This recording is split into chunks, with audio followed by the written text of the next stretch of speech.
Welcome to episode 55 of The Life of a TV Addict. I'm Sasha. Notorious FPG. And we're here to bring you our weekend TV. We might as well just come with this Hop bitch right early into it. since Hop. we already on it. Woo! That Married to Medicine reunion last night. Oh my gosh. So we're 2 parts in. We didn't even talk about the first part last week because we were here taping when it was airing. Yeah. So we're 2 episodes in. So we got to go from the first episode first, which was kind of quiet. Let me tell you, and I was talking about it with a mutual friend. I find Dr. Heavenly to be immature and childish. And I don't think that that's okay. I was trying to post it on I my was about to Instagram. say, that's okay. I was about to say, girl, we semi-professional around here. Only a little bit. Only a little bit. But I don't know. I don't find her to be funny or as how they trying to make it seem like she's bullying or she's so mean or she's so... Because I'm like, it just seemed childish. Right. Saying your mama, I'm like...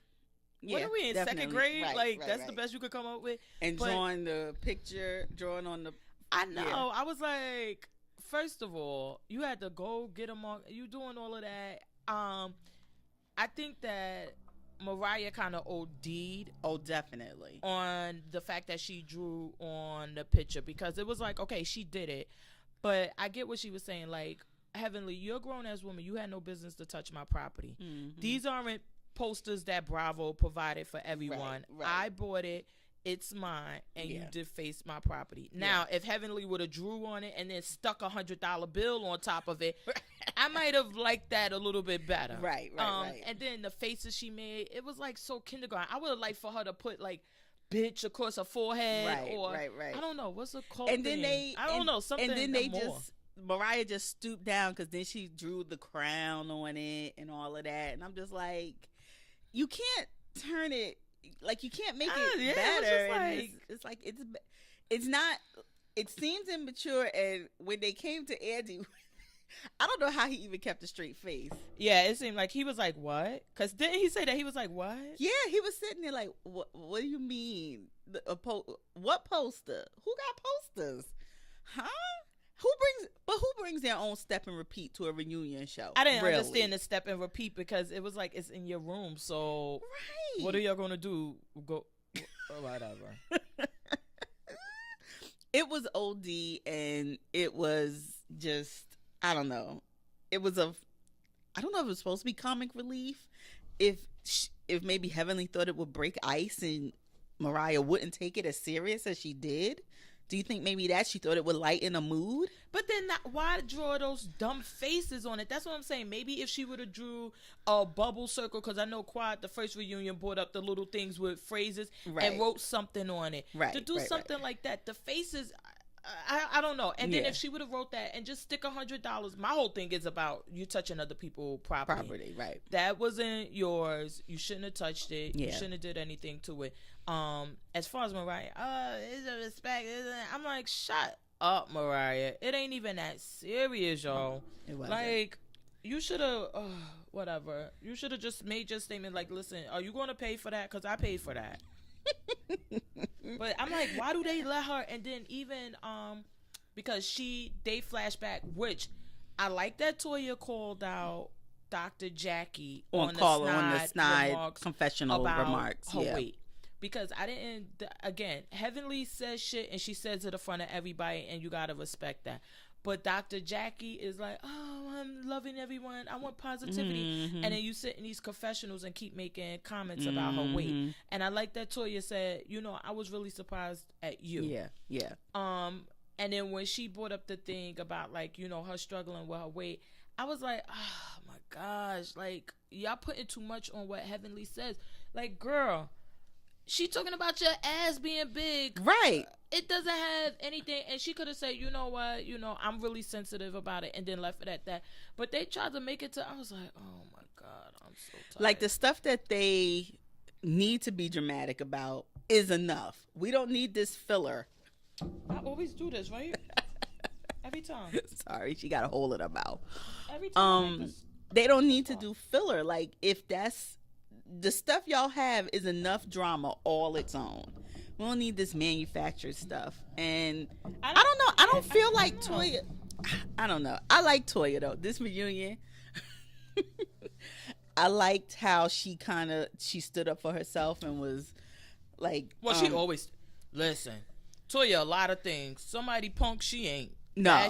She ain't. Yeah. I liked when. This is the thing that I like when people have a issue with something and they bring it to the person that they have the issue with and say, I had an issue with this. Because it's like, especially with Dr. Jackie, if they wouldn't have shown the footage back, she would have denied that she said it. And it was like, no, own up to it. Then last night, Toya was throwing the shade at Contessa. Because when she made the comment about her paying her bills, and she was like, well, which we talked about it here. Yeah. And I think, like, I was like, yeah, I kind of agree. Like, they paid that off. They did whatever. And it was that. And then Toya, like, it wasn't about that, which she said basically the same thing. Yeah. Like, they were there from when we found out about it. They've been there while he's working the long nights and this and that. So it was a way to celebrate that. I was like, yeah. She was like, but a red carpet, this and that. She was like, well, that's just normal. I guess you never been anywhere. I was like, okay. And I have to say, I like Contessa, but I don't know who her stylist was, but they needed to rethink her look. Everything. The hair was bad. The eyelashes were bad. I said, did they use all the bundles in the shop that day? Why was her hair so thick and dark? And then it just made her look so much older with her faces that she was making, because it was just like drooped down on her. She looked like a little pound puppy. Oh, you thought they used all the bundles? I thought they used like the weave that was left over. You know how not good bundles. I was about to say not good bundles. Come and they get their weave done, but they got extras, so they just leave it. Yeah, because it was like, why is it so thick and heavy looking? It looked like when you put on eyeliner and you just get jet black and just go and right across the eye. I wasn't a fan of her makeup. I wasn't a fan of her shoes. It didn't go with her outfit. She was so tall. I was like, why do you have on these shoes that go up your leg like a gladiator? They don't look good on you, girl. I was just like, she needed to talk to. Now, Quad looked like she was about to be an I, Tanya. Yes, that was a mess. Her hair looked good. The hair was nice. The makeup was nice. The outfit wasn't. And that's another thing. I don't know what's the age difference between her and Mariah, but for me, it's like, Mariah seems more mature and fits in with the group, and Quad seems like some young. It was like, why do you have on this fucking one suit ice skating thing when you're on the reunion and everybody else is going to be dressed in formal gowns or whatever? And it's one thing to stand out, but you don't stand out in a good way. Yeah. It wasn't like I was like, damn. Because now I'm going to tell you who I thought looked damn good. And I said, ooh, she getting that revenge body look. Dr. Simone. I loved her Mad Max bustier with the open, and the décolletage was out, and the hair looked good. I loved the color on the ends. I liked her green eyeshadow, which just came out of nowhere, but I thought it looked good on her. I was like, oh, she is telling Cecil, oh, you want a divorce? You want a divorce? You sure? Because I loved her look. I loved it. I liked Toya's look. I loved her shoes. And I don't know, Dr. Jackie is just Dr. Jackie. I thought Dr. Jackie's was mature and yeah, it looked like her. It looked like her. And I liked Heavenly's dress. And yeah, them two on the end. They all just look, in my opinion, honestly, they just all look like it ain't nothing like nobody. Yeah, like when great. you go to, like when it's Housewives of Atlanta, they be like, yeah, it's the ball, it's the cotillion of Bravo. They shut that shit down, and it's like, so the men look like they put in more of an effort. Some of them, because we said you thought Dr. G looked nice. I liked his outfit. I was shocked at how good Dr. Damon looked. He was not his in the scrubs. Beard was coconut oiled up, and he had a line up and some little curls popping and everything. I said, "Go ahead, Dr. D." He was not in his scrubs. I ain't got. They was probably in the back though. He was probably going to work when he left. So, what do you think about Curtis confronting Eugene about his comments about? I just liked the way the men handled it. I don't think it needed to be said, but obviously Curtis felt some type of way. Maybe he thought his friend should have had his back more than he did, but I didn't think it needed to be said. Like, all the guys were judging you, Curtis. I'm sorry. They were. So why confront only Eugene? I didn't see where he said anything that was worse than what the other guys said. Oh, no, he was. So Eugene all season long has really been hard, and even with the, like he's saying, you make these little snide remarks, and but he means in the confessional. Okay. And I guess that when we're together, you're not saying these type of things. You're like, you're supporting me. But Eugene, I think when they went to Barbados, when they were catching a flight, he said, yo, yeah, I don't know, I'm mad at you or whatever, right. You messed up. But it's like, so I guess that was the thing. Like, it's one thing for you to say, hey, you messed up, because I know I messed up. But you making all of these little snide comments and everything is kind of, I see what you're saying, catty. But isn't it, I would think in front of your wife, that's what you better be like, nope, he is the worstest man ever. I don't know what he did, why he did. Like, but that's one I'm thing. Supposed if he would have throw you shade under there when I'm in front of my wife, but when they were man to man, it didn't seem like he said to him outright, like, yeah, I'm mad at you. But I'm saying it would be one. Not that I'm saying that I disagree, because it would be one thing if he was saying that to his wife, what you're saying. He wasn't saying that. It was like, oh, he need to stop with the basketball references. It was like little catty remarks. Mm-hmm. And so it would be one thing, like, if a friend would be like, oh, no, I can't stand with her. Like, that, like, oh, no, I can't believe he did that. Because he really felt that way. Like, mm-hmm. I can't believe he did that. Right. I'm mad that he did that. Yeah. And that's okay. But when you're making, it was like one of the jokes was something about the basketball where he was saying a flagrant he foul. Threw it in the wrong hoop. And all of this other stuff. Yeah. It was like those type of things. And then he said something again. He was like, oh, I think it was when he pulled Toya on his lap. I hope they're going to discuss that. I was shocked that they didn't do. I would rather they have did that when it was just the guys than did it when the women are there too. No, I want them, like, I thought Eugene was going to say to Curtis in that moment when it's just them, and then be like, when we go out, you owe Toya an apology or whatever. But I don't know. I would have preferred that they did it. Apology. Did you watch? I would have felt like they did it. Oh week? God! Yeah. So don't talk about apology. We'll talk about that later. Oh, maybe we should add a YouTube clip segment on this one, like things we watch on YouTube. But I don't know. I think that's where they definitely have to discuss I disagreed with Eugene on, and then Eugene like, well, listen, this is I felt that way.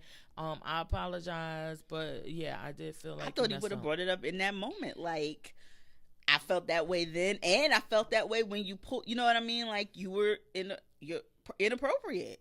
Yeah, I don't know. I want them to bring that up though. I need them to bring that up. Andy is so shady. You know, Andy's gonna bring it up. Come on. And oh my God. Well, we got to get to, in the first episode, it was a little bit slow, but the gist of it was Dr. Simone and Cecil Dr. Simone announced that she and Cecil were separated. And surprising to me, because I think we even mentioned it on here, she said the divorce was going to be final 2 days after the reunion was taped.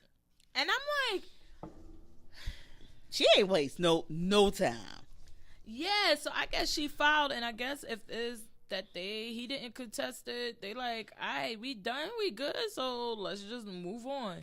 Yeah. They're not trying to drag it out or no, because we even said Dr. on here like mine's gonna be dismissed. Yeah, she said they signed the papers to have it dismissed like a week prior to the reunion. I don't know. I kind of was rooting for Simone and Cecil. I think that what the cast members did to them last night wasn't fair, saying like, oh, y'all were our role models. I can't believe that. And like Cecil said, listen, y'all need to stop with that, because I guess it was like our relationship is only important, or you only have anything to say as far as it relates to you or affects you.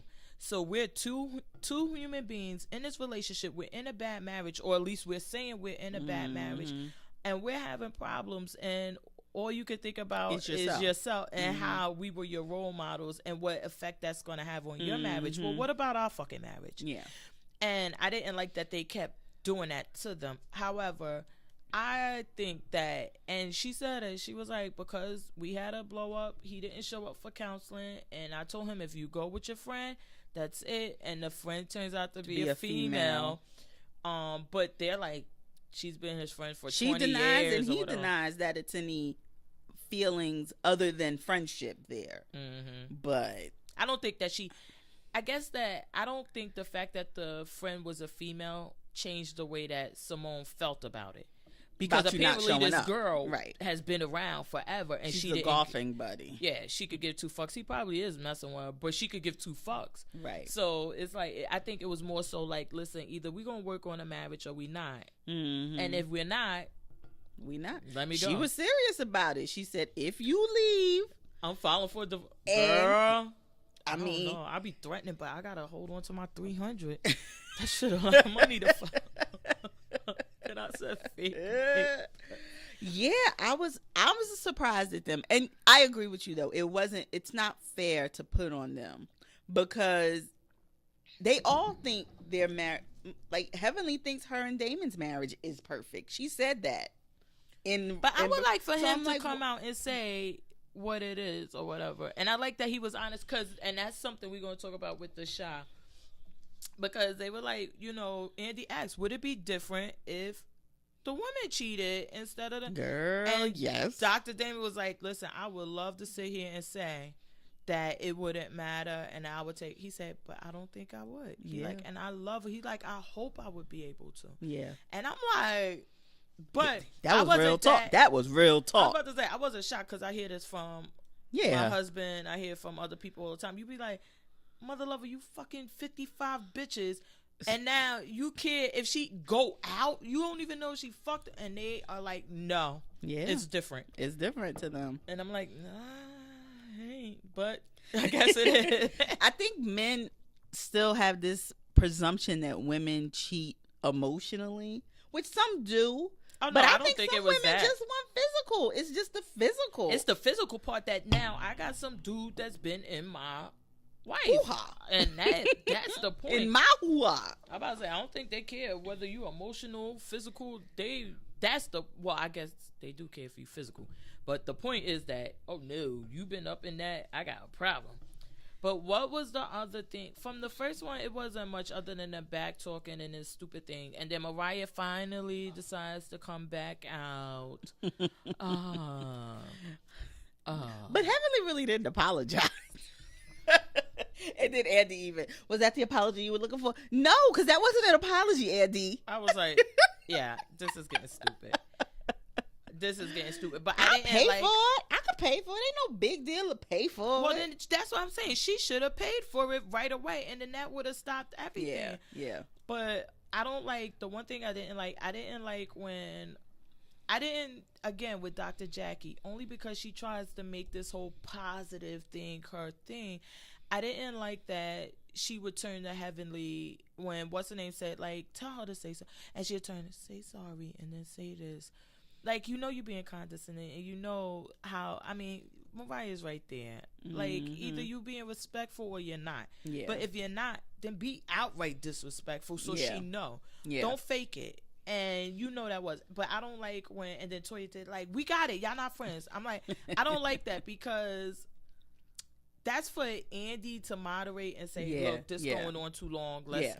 But when Toya does it, it's like, so when you talk about whatever you want to talk about or you have an issue, can I just say, oh my God, we got it. I didn't like that. Like, don't downplay what they feel. Mariah was ODing, yes, but so what? Don't downplay what another person was feeling.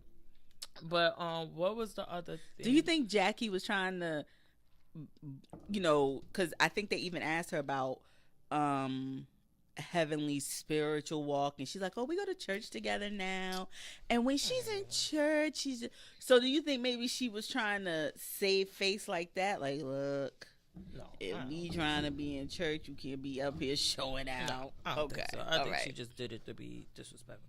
But what I will say is that didn't Dr. G kind of pulled the receipts for Mariah's story that she was like, I knew Quad because Quad dated my cousin who was a drug dealer down in Memphis.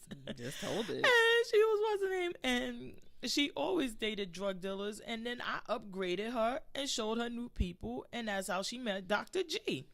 And Quad was like, oh no, I was a salesperson. I was this, trying to convince her.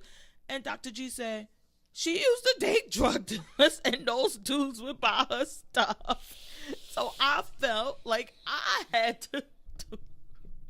I was like, I mean, she's really okay. I agree with her in the respect of babies don't save marriages, and it will not bring you closer together. It won't do any of that. However, if the point of contention is having a baby, you can't make other issues up and then say, circle back around and say, so now we're not going to have a baby because of these issues. Oh, if the issue is having a baby. No. When Dr. G pulled his own receipts and wait, hold on. How much did I love the fact that Dr. G is so naive and not with it that when Quad said, like, the girl was going to get her receipts to a shade room, he thought the actual receipt. Yes. He thought the actual receipt. Yeah. He did. I was like, poor Dr. G, God bless your heart. Because are we really supposed to believe that you didn't fuck this girl? Exactly. But even if you didn't, okay, let's just say you didn't. It's still the fact that you went there with that intent. You didn't go there with the intent of just doing what? Anything you would have done, talking to her, that's still wrong.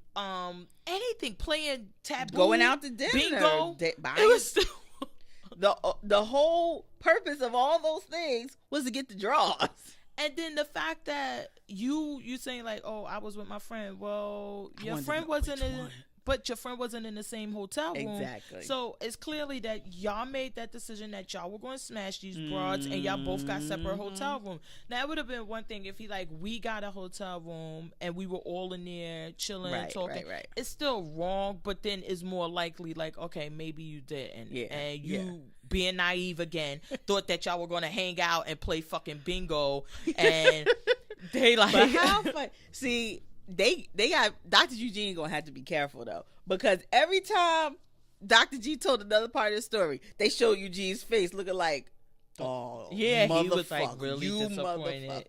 I'm like, Eugene, you cannot even jaywalk right now because they are holding you up like you are so judgmental, and if anything come out, it's gonna look crazy. But I think everybody was shocked. Now, given the fact that Quad never said anything about it and Dr. G kind of just threw it out, I would agree with Quad.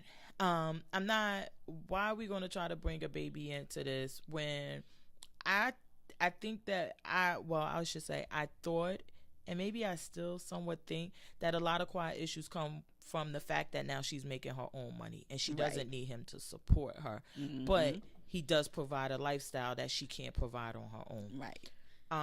But if you're out there going in the hotel rooms with chicks and you being sloppy and messy about it, yeah, I do need to consider that, because now we're out in the limelight, we're celebrities, and now how do I look if somebody comes up and say, oh, well, I'm doing this or whatever. However, being that he was dumb enough, I hope, well, the first season it was an issue about the prenup. Right. So I don't know if she signed or didn't sign. Right. But maybe she should throw that baby in there to secure the bag. I'm not sure what the prenup looked like. But hey, it's always an added bonus. So maybe you want to try it. But given the fact that, oh yeah, we didn't know about all of this, then maybe she's kind of right. Like, why would I want to have a baby with you? I know that you're already out there. I know that you're doing things. She's saying, like, I don't feel love. I don't feel like you treating me nicely or appropriately or whatever. And that's that. And then I kind of get where he was coming from. He like, before we used to have fun. We used to have a good time. We used to go out with Mariah and Aiden. And I guess because now all of her new friends are younger, it's like, I don't fit in there. And when you fell out with Mariah, like, it put me in a bad place where we don't have anybody to go out with because Mariah and Aiden were our couple that we would hang out with. And if I'm hanging out with other guys that are single and about that trying to get laid life, he seems dumb enough to get caught up in it. Like we were talking when I was watching, and I'm like, him, Eugene. I don't know about Damon. Damon's a wild card because I think we don't know enough about him. I think he would have been a stud, I think, in college. He just seems so swagged out. Like he just was like the quietest guy in the room, and everybody was like, who is he? What is he thinking? Was he really fat too? I know Heavenly was really fat because she was over 300 pounds. He was that. Was heavy. he really fat? Because he doesn't seem like he had surgery. Right. Yeah. No. Him and Eugene both look like they've slimmed down, though. Maybe Eugene said he said he's lost 40 pounds. Yeah, but even Damon looked slimmer. I don't know if it was the suit just because of dark color, but even he looked like he had slimmed down to me in the face. But he just doesn't look like Heavenly. You could clearly tell she had the surgery. Yeah. And she said she was over 300 pounds. He doesn't look like he has surgery, so I don't know if he was that much bigger. Yeah, I don't know. But Dr. G and Eugene make me think like they were super duper nerds. Oh yeah. And I told you, Eugene looked like he never had a fist fight. Toya was probably the first pretty girl that was like, hi Eugene, hold my hand. Would you like to, go to second base? And he married her. Hell yeah. He was like, Quada wasn't the first we know with Dr. G because he's older, but she still is probably one of the more attractive women he had. Yes. Well put together, classy, cooking, doing all of that stuff. I just classy. Well, ish. Classy for Memphis. Let's put it. Classy, but I think sorry, Memphis. Ain't nobody listening. I think maybe looking and being young and right that regard, and then maybe he was looking for like a housewife. Yeah, and that because I think the one you're going with is Phaedra that he used to date. Phaedra, right? She was never going to be your housewife. No. It's just some women who are and some women who aren't. So he meets this girl and she's basically homeless, living in a car, according to Mariah after she broke up. After messing around with Nino Brown, apparently. Because he went to prison, so she didn't have any money. And I think that he kind of like, okay, I can get this girl and she'll be a housewife and I can have kids and we could be good. And now he let her on TV. Yeah. Well, even I thought about you because Heavenly even asked Dr. Simone, she said, do you think the show is what led to you and Cecil breaking up? What do you think? I mean, I really don't know if in their case, because the way they're saying it, like they've been having these problems for 10 years since before they were even on the show. Them being cold towards each other and everything. I think they were just biding their time, getting their money right until the boys got into college and they could have the money to pay for college. But the other one's a senior. I think he's graduating this year. Okay. So even with us breaking up, that at least guarantees us one more season because they're going to want to see this breakup. And then we get this other one in the college and we've got these Bravo checks to pay for Howard. I'm like, I could see that them like, let's just ride this out with this. I don't believe. I think that the TV, because I think that with all of the relationships that we see, we got like 50 million. It started with Jessica Simpson and Nick Lachey. What's his name, right? Right. We seeing it over and over. I think that the things that happen in your relationship, and you may be okay with them, that TV puts a light on it, and now you got other people in your relationship and saying. And while we would all love to sit here and say we don't give two fucks about what other people think, it's just not true. It's a lie. People care. You may not care about what everybody thinks, but you care about what somebody thinks. And I don't have that issue where I got 10,000 people judging my relationship or saying anything. But if I have one or two and they say something, I kind of like, maybe, you're going to do I know that. What you're saying. I think that maybe they probably could have been trucking along for a little bit longer. But with that in there, and then Cecil, I don't think that Cecil wanted to give up. And it may also be that you're on TV, you start to see like I got options. Yeah. So that comfort and everything. He's still wearing his wedding ring though. That's what Damon said. He was like, I would love to know. I didn't pay attention to Simone's. I didn't pay attention if she was still wearing hers. I don't think. Honestly, even though they divorced and the shit may be final, I could totally see those two getting back together. I could too. I could totally see them getting back together. Absence makes the heart grow fonder, and if her actually going, he may not have believed she would actually go through with it, because if they've been dealing with this for 10 years, she probably been saying for 9.5 of them, I want a divorce. I hate you. That shit last week, but I ain't want to spend the $300. I'm going to the North House is mine, the South House is yours. I want a divorce. I think that also plays a part. I think that definitely played a part because we discussed it over and over. It's one thing when you gotta live together, you ain't gotta no see this motherfucker on the way to the bathroom. You're gonna try to work this out. When you have another place you can go, because everybody we could always say technically we all have a place, like you can leave if you need to, but if you have a place and then you get comfortable in that, if your place is not your garage and your car, hotel or a friend's couch or something like that, and you have a whole other house, once you get that feeling like I thought I couldn't live alone, but I actually can, and I have a place to go. And now that their boys are getting to that age of, they don't need to be driven around the, soccer practice and da-da-da-da. They can drive themselves. The other one's in school. You only got to worry about this little one that think he a player with these damn braces on his teeth. That little boy going to be a problem. He going to be on Southern Real Housewives of something. I always told my daughter, I was like, listen, you always want to get, when she was younger, a boy, if they got braces, that's a good thing. That mean they mama got money. They parents got money because they got braces. Like, come on. That oldest one, he is so... he's all Cecil. Yeah. He is such a nerd. When that girl came up to the damn table, he ooh, she bought cake. And the other one's like she bad as hell. I'm like, dude. And then when they was out there, the funniest thing, he was like, do you? Hell yeah. I said, Lord, they got to get this other one out, because this one going to need all their focus and attention. Oh my God, what? He is a mess. So with the reunion, the other things that I mean, other than Quad pulling a receipt, I see why Simone went off, because it seemed like Simone was so upset and disappointed. Like, now Curtis did it, and now you're doing it. And it seemed like she intentionally turned to those on that couch to let them know, y'all it didn't seem like she was trying to have a moment. Yeah. For TV. It seemed like she was really with it. Like, yeah. I think they were all upset. Mariah. Those faces.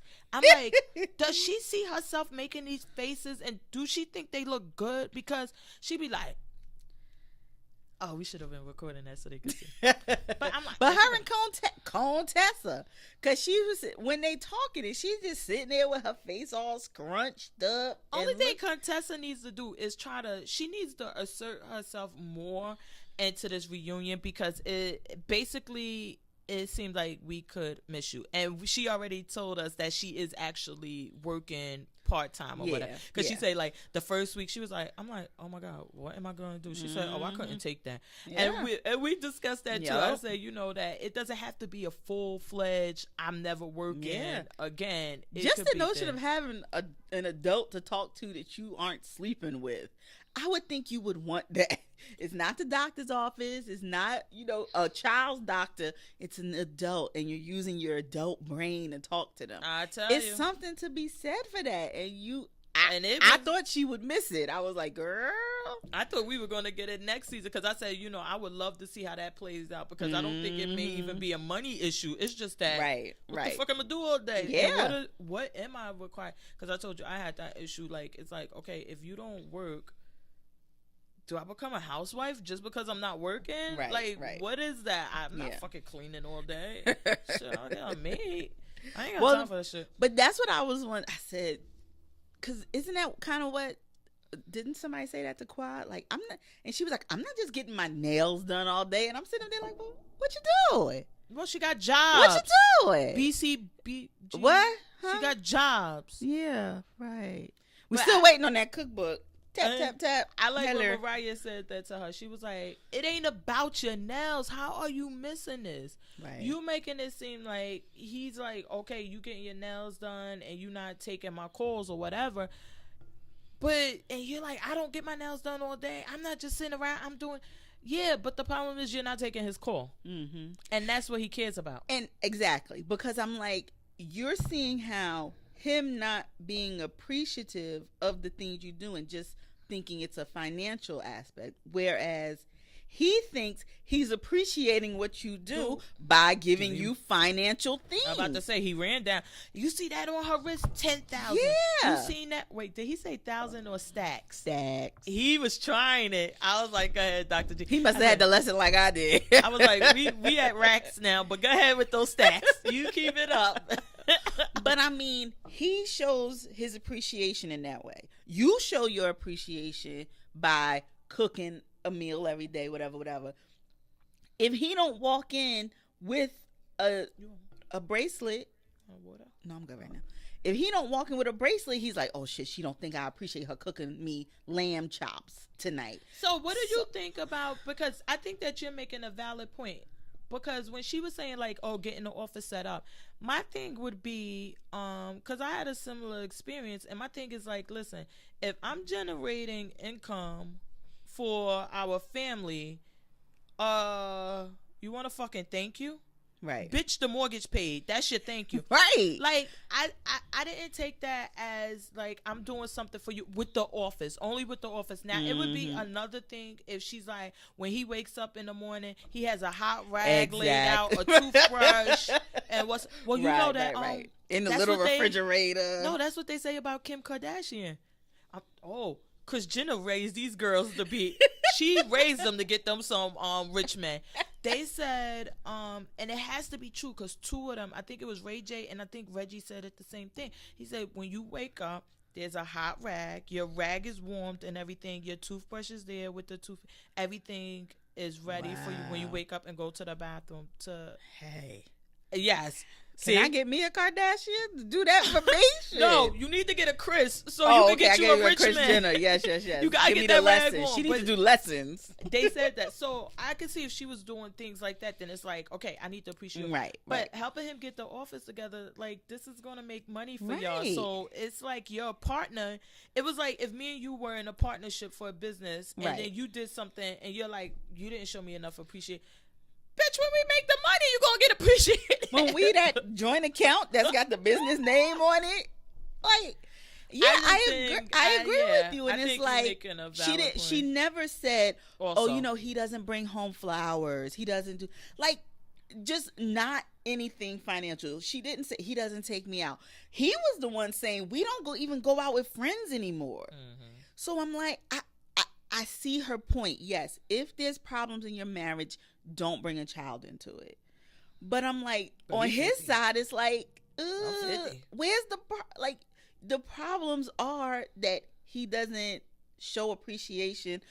You have, I was reading something on Twitter. I'm always reading something even though my ass single. And they're talking about learning to speak your mate's love language. I was going to, oh my God, I think it was you last week because, you know her. I used to work with this girl and she doesn't know, so I'm not going to say her name. Mm-hmm. And she said that she was reading a book and it was like 4 signs of love, 4 different languages of love or something. Right. And she was going on and explaining like, you know, whereas it was something she was saying like a shower curtain. Mm-hmm. Like he may leave it open, leave it over and leave the tub, which I don't like either. Because if somebody use your bathroom, you don't want them all in your business. Right. But she's like, so to them, it's no big deal. And she said, and it'll take you 2 seconds to close it. But to you, he's saying, oh, I don't respect you. I don't respect how you, exactly. She's like, but he doesn't speak that language. Like, that's not his language. Yeah. He said, you know, you got to...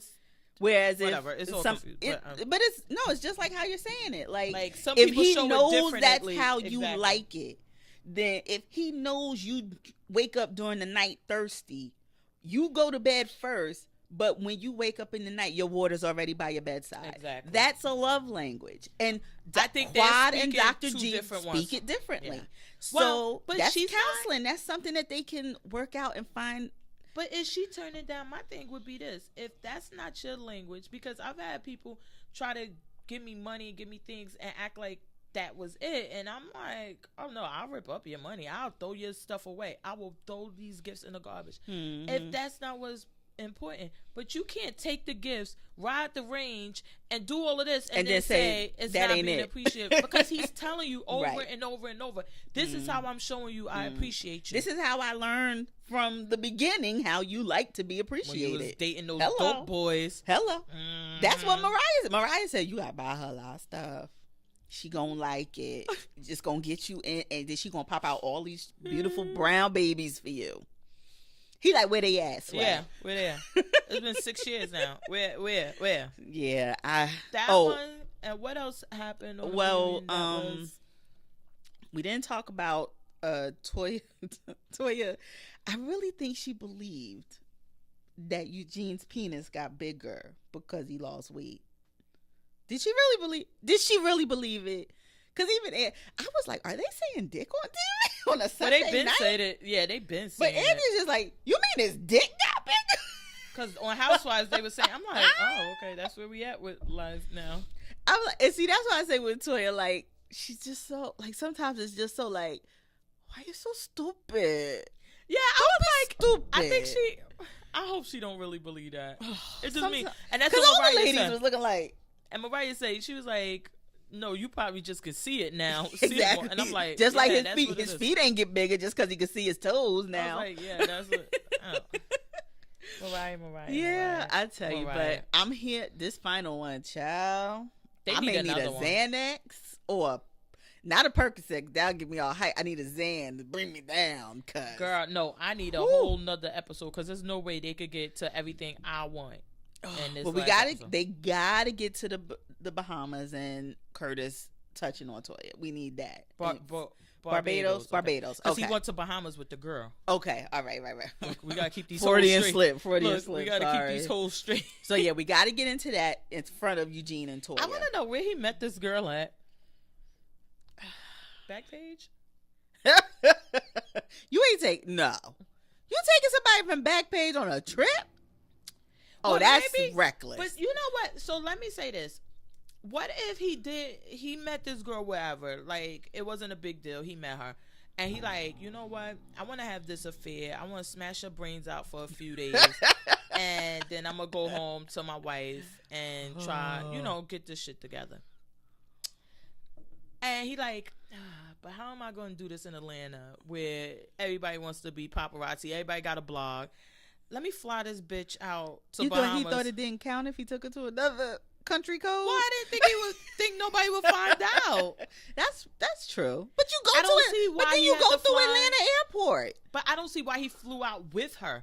Like, put that bitch on a plane. You going on your other plane. Tell her you gotta work, even though you ain't got no job. You just tell her that shit. I think our friend said he's a basketball coach though. Oh, he is? I think Mia told me he's either high school or college basketball coach. Okay. Assistant, not like, the head. Well, but I would have been like, listen, it could have been fucking football season. I would have been like, NCAA, baby. We got a game. I'm going to meet you there. Go there.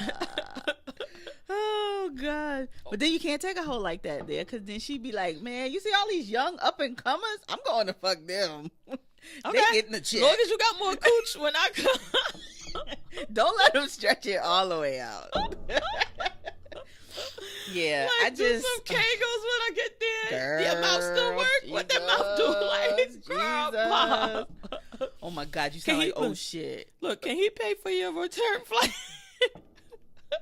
Well, oh shit, I don't know if we're done yet, but when he told the girl, like, you've been in Atlanta with this girl Nikki for 2 minutes, we not gonna have sex. Ain't nothing wrong with your mouth though.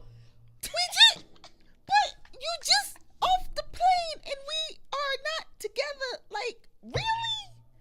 Dude. I'm like, it's so disrespectful. Oh shit, we still need a DNA test for that baby though. No, there ain't no lie. We do. Because I'm like, I don't know. But so the Black Ink, I didn't finish watching the episode because when they went to the mountains, I was like, I'm not here for it. I don't want to hear it. All I wanted to see was with Sky's son. I feel like Sky's son has valid points. Yeah.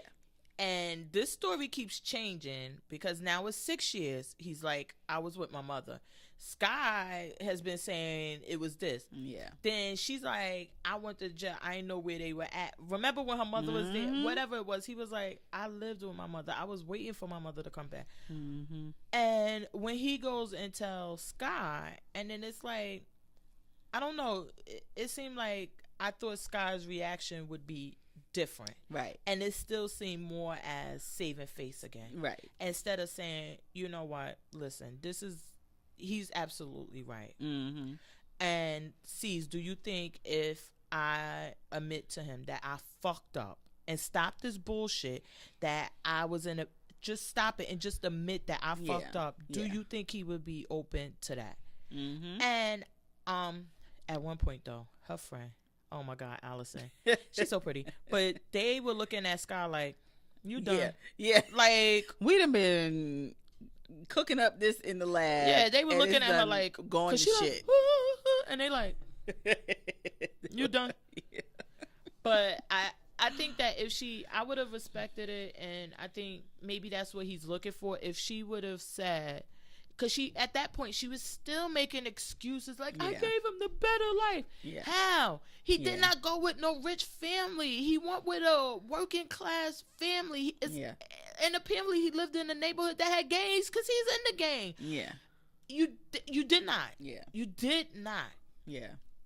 Why can't you just own up to that and go to the boy and tell him? And he's like, you got new titties, new pussy, new ass, and you ain't coming checking for me. Say, you know what, babe, you're absolutely right. VH1 and Big Fish paid for me to get all of this surgery, and that's how I was able to stay on the show. I'm sorry. Yeah. I had no money, if that was you looking for. I fucked up. Yeah. I'm like, I can't. Another week of this, I just can't. But I ain't watched the rest of the show. Well, after they went to the mountains. I think so the end of the show, they didn't get back together. Next week is Sky, Seas, and the Sun face to face. Okay. So, I'm thinking she's gonna do that because at this point, you don't have to. I really don't think he saw it. He saw it play out on TV. He know where you were. Now it just needs to be your admission of, I was more concerned with getting myself on my feet and better. No. And nope. That's not the wrong thing to say. Because he could then point to, but you were on TV for 3 years now. You were on. Yeah. Don't even say that. Nope. I fucked up. Right. I fucked up. Yeah. I mean, that's all she can say. All you need to say. Yeah. Because he know everything else that was going on. I was about to say, because even though, like she said to him, like, listen, I know I was on TV, but I was working at Macy's when I got on TV. Even though it doesn't matter what he see, his perception is going to be what matters. You can't change how he feels about that, right? Or you gotta, I fucked up. Well, I hope she says it. I fucked up. They show him crying, her crying. I love the wig she had on. It was very somber and calm and long and with a bang. I liked it.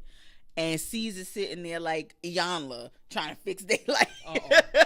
Now we need to talk about her. They need to go on the line. Now I didn't watch, so I don't know. I didn't watch these last two. Wasn't it 2? Yeah. Come on, girl. You gotta. It's too emotional. It's too emotional. Oh, this last one. Let me tell you, Memphis was corny. Don't even waste your time. Oh, okay. So which one do I need to say? Cocaine, Xanax. He doing all of this.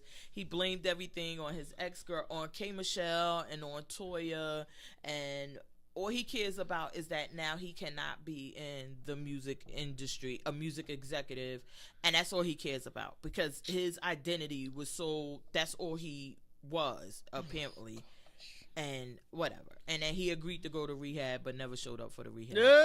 Yeah. Oh, but one thing that was really interesting, his father was killed by a KKK member, Ku Klux Klan. Oh, really? But in 2002. Oh. Yeah, that was shocking, right? That it was 2000. Because they was like, well, how old was he? He had to be a baby. I'm like, no, it was just 2002. I'm like, I didn't know they were active out in these streets. Well, I know, like, all right, they say all of that's affiliated with them, but damn, I didn't know they were still, like, hardcore like that. Yeah, they active in these streets. So what was the other one about? Oh my God. That one's good. And it's going to be the part 2 tonight. Okay. I watched the first one then. It's 7 brothers, and I think they have 1 sister. Oh, my girlfriend at work was telling me about. Oh my this God! one. And that the father and mother were both on crack yeah. and on drugs, so they end up going to foster homes, everything. And then one of the brothers were molested. One was molested or something. Which was, I told my friend, I said this was weird as fuck, cause 2 are gay and like, hey girl, gay. Yeah, that's what. Yeah, oh my God, and you sound like my friend at work. I was like, she was like, blame. Yes, they were like, but the one, it was really bad though when he told the story. He like, you know, my brothers were with me. We were all in the same foster home. He was like, and another kid was there. That kid left when my brother was there. My brothers were there. He was like, but then my brothers ran away. And that kid he ran away too. He was on the street, but the foster parent was like, you know, I don't want you out on the street, and let him back in. He was like, so he used to buy me clothes. He used to buy me stuff, give me money, whatever. And he like, and then one night I just feel my pants coming down.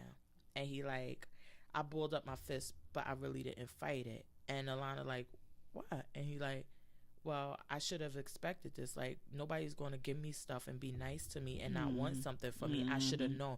And it was like, oh my gosh. And he was like, and my brothers weren't there or anything. Yeah. So then the brother, one of the older brothers, he's telling the story, and he's like, but she was like, and then you left your brother. You on your other brother, because one of the brothers got murdered, and one of the brothers is slow, and he was there when he got murdered, and he's on camera talking about, and I pulled my pistol out, but then they like, okay, so they going through that, and so she was like, you hard on him, but you left your brother, right. And he was like, well, when we left them, we had put so much fear in those people's heart, they knew they better not touch our brother. She was like, but they did. She was like, your brother was molested, and he like, what? And like, yeah, your brother was molested. When you left him, he was molested. So you worrying about this guy that's dead and what this one didn't do, but you left him. It was like really good. So then the father comes. He looked like he all of 30, maybe 35. Well preserved. She tried to talk to him, and she go to the thing. She like, listen, I was going to try to incorporate him differently, but he need to be with them because he not even grown up now. He's still a boy. Right. Like, he can't raise anybody. And then they showed a preview for next week, and Alana says to the mother, because the mother comes on, and he's like, what type of mother leave her 7 kids and just lead them to be in foster home? Like, one smoking crack. Oh, Lord. Didn't Iyanla used to get high, too? I thought she would, but I thought that because she was a lawyer, I think when her daughter died, she was started getting using something, the pills. Okay. After her daughter died, but she was like, "Oh Lord, I gotta watch crack. that. I gotta get okay." We gonna really wrap this up quick so I can get home for that. That one was really, really good. Oh my gosh. Okay, I'm gonna get that so I can get to part 2. I'll skip the Memphis. No, stuff. don't waste it. Don't. Look, until you told me K. Michelle and Toya, I'm like, who she talk about? I don't know. Who this man? Oh, Memphis. It's like Memphis, right? Don't he like hits on it or something? Memphis. Oh, is that what it is? I don't know. I was like, shit. Listen, he was only interested when he married fucking Toya because I knew. Then he got interested again because K. Michelle kept saying he beat my ass and took my events. So before we leave reality, we gotta talk about RuPaul Drag Race. Oh, I was about to say, I thought you meant Love and Hip Hop. Oh, I totally didn't even watch. You didn't watch New York? It's the reunion, right? Juju. What else happened? They gonna be together. Did they finally admit it? They ain't admit, but when they showed that scene with Safari in the tub with Mariah Lynn, Juju face was like, bitch. And then Mariah was like, listen, Juju, I'm sorry. I didn't know y'all were. What? Exactly. I was like, oh yeah, they definitely. Oh my God. And then they had Love and Hip Hop Miami, which Trick Daddy is always entertaining. But okay. That whack ass song wasn't. No, and wasn't. I love Trina. But fast forward through that shit. The poor audience was like, oh, we gotta pretend what they singing. It was girl. I told you. I said they got that Keisha Cole, Remy Ma package. Like we only getting on the screen for the minimum amount of time and only when we're singing. And then at the reunion, we will sing. whether y'all fucking want it or not. Exactly. Exactly. But y'all will hear this shit. Lord. Oh my God. So RuPaul Drag Race, I think we're 2 weeks now. No, we did cover last week because we did it on a Sunday. Yeah. So they crowned the winner, which I didn't like the way that they did the picking the winner. And I didn't think Trixie would have won that. I thought of the two, I agree with you. I think Shangela should have been in the top for me. I don't know about you. Yeah, hell yeah. So they had the last four: BB, Shangela, Kennedy, and Trixie. Those were the final four. They brought in a bunch of the kicked off queens, and they had sit down. There was a performance, and then they had sit downs with each queen, and they asked them about why they should be the one. And the kicked off queens got to decide who would be the top two to lip sync. What did you think about Miss BB? Miss BB was boring. When she was like, I am not going to disclose that information. I don't think that it's relevant. Why? No. She said, we as a group decided. Bitch, no, we didn't. Oh, when she was talking to them. I'm about to say, yeah, no, she said we as a group. So they were like, wait, and they were like, I thought of you because, was it Morgan or was it, Dory Thor? And they said, for shits and giggles, who was it? I thought of you when he said that. I love shits and giggles. And she was like, I am not going to disclose that. Trixie was like, bitch, we've been sitting here doing this every week. What you mean? I was like... So I'm like, either you was about to pick totally like the person you thought was going to win, which is why I think you wouldn't disclose it. Because you probably picked Shangela thinking Shangela was going to win. I think. That's just me. So, but you can't pick the two, because wasn't it BB and Shangela in the top? That week, I thought so. That's why I said she couldn't have picked Shangela. Couldn't have picked them. Right. She would have had to pick somebody else. Okay. I don't know, but let me tell you something. What I do know, I didn't like that it was up to them to make the decision, because with no regard for what RuPaul and them said or anything, they were going to make the decision based on these things that they came up with. Okay, who needs this? Who had won already? BB already won. Shangela. I didn't like that they counted. What's they had to take a full course. It's okay, girl, because you could just be like, hold on, we need to take a break.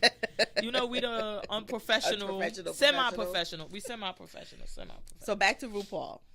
But I didn't like that they counted Shangela out just because they were like, she doesn't need it. Right, I agree. I didn't like that because it's like, so no matter what she did, you discount all of that, and she could never win. Because Shangela has never won a season, right? No, but she just does very well. She's doing very well. She's took her 15 minutes and has turned it into a career and made it, like she said, everybody goes around saying hallelujah and all of that. If we were talking about people that needed it, I mean, BB needs something to... Because, honey, you are not going to get... You may get booked on the name of BB, but not on the performance of BB. Well, I guess she just does the glam thing, like, where she doesn't have to lip sync or do anything, because she's really dry. I mean, even they played to her strength. She didn't have to do too much dancing around. With that live performance, you sat behind a desk. You came out, leaned on the desk. But she just boring. I don't know. And then when you came out and had to dance with the guy... I know it's a thing with height and maybe length, but Heifer, you couldn't even kick that leg up. No. Yeah, she just, I don't know. To me, she's just a drag. So kicked off queens picked Trixie and Kennedy as the top two. And I didn't, even though I was like, I understand that Kennedy needs something. And she said that. She like, listen, when we get the bookings or y'all have the drag con or whatever, she was like, people only come to my table when they're done with everybody else. Right. And I can understand that, like, them, like, listen, this will really help her career. But if she doesn't deserve it, she doesn't. I don't agree with them allowing the kicked off queens to make the final decision. Maybe the top 5, maybe the top 4. Right. But that should be done by the judges. I agree. I know if you used to watch Project Runway, and it was the first season, I believe. First season or the second season. And they had this thing that when it came right before Fashion Week, they had a celebrity guest, and the designers had to design an outfit for the celebrity guest to wear to an event, and whoever she picked won. Right. And then they would go to Fashion Week. So it was this lady on there who was fucking horrible and wasn't doing that well. Like, she was kind of iffy, and it was a guy that was really, really, really good. And then when the lady came, it was Nancy O'Dell, and she picked the ladies out. She like, I really, really like it. And Heidi and what's the name and Tim and everybody was like, of course, I think he was the one on there then, right? Yeah, they were all looking like, are you sure? And it was, and nobody else is. After that, they changed the rule because they like that decision shouldn't be left to something so that flaky. Important. Yeah, right. Like, okay, you could just come here and never see anything and just say, okay, yeah, I want you. Yeah, I don't think that RuPaul. That's the only thing, the criticism I had for that. And then Trixie, like when it came down to Trixie or Kennedy, I thought Kennedy should have won the lip sync battle. Definitely. And that's what I agree with you. I'm like, so how do you do that? Literally, she danced circles around Trixie. It was just, it was almost like, okay, or Dancing with the Stars, where it's like, we're gonna have a, what do they call it? A modern interpretation of dance.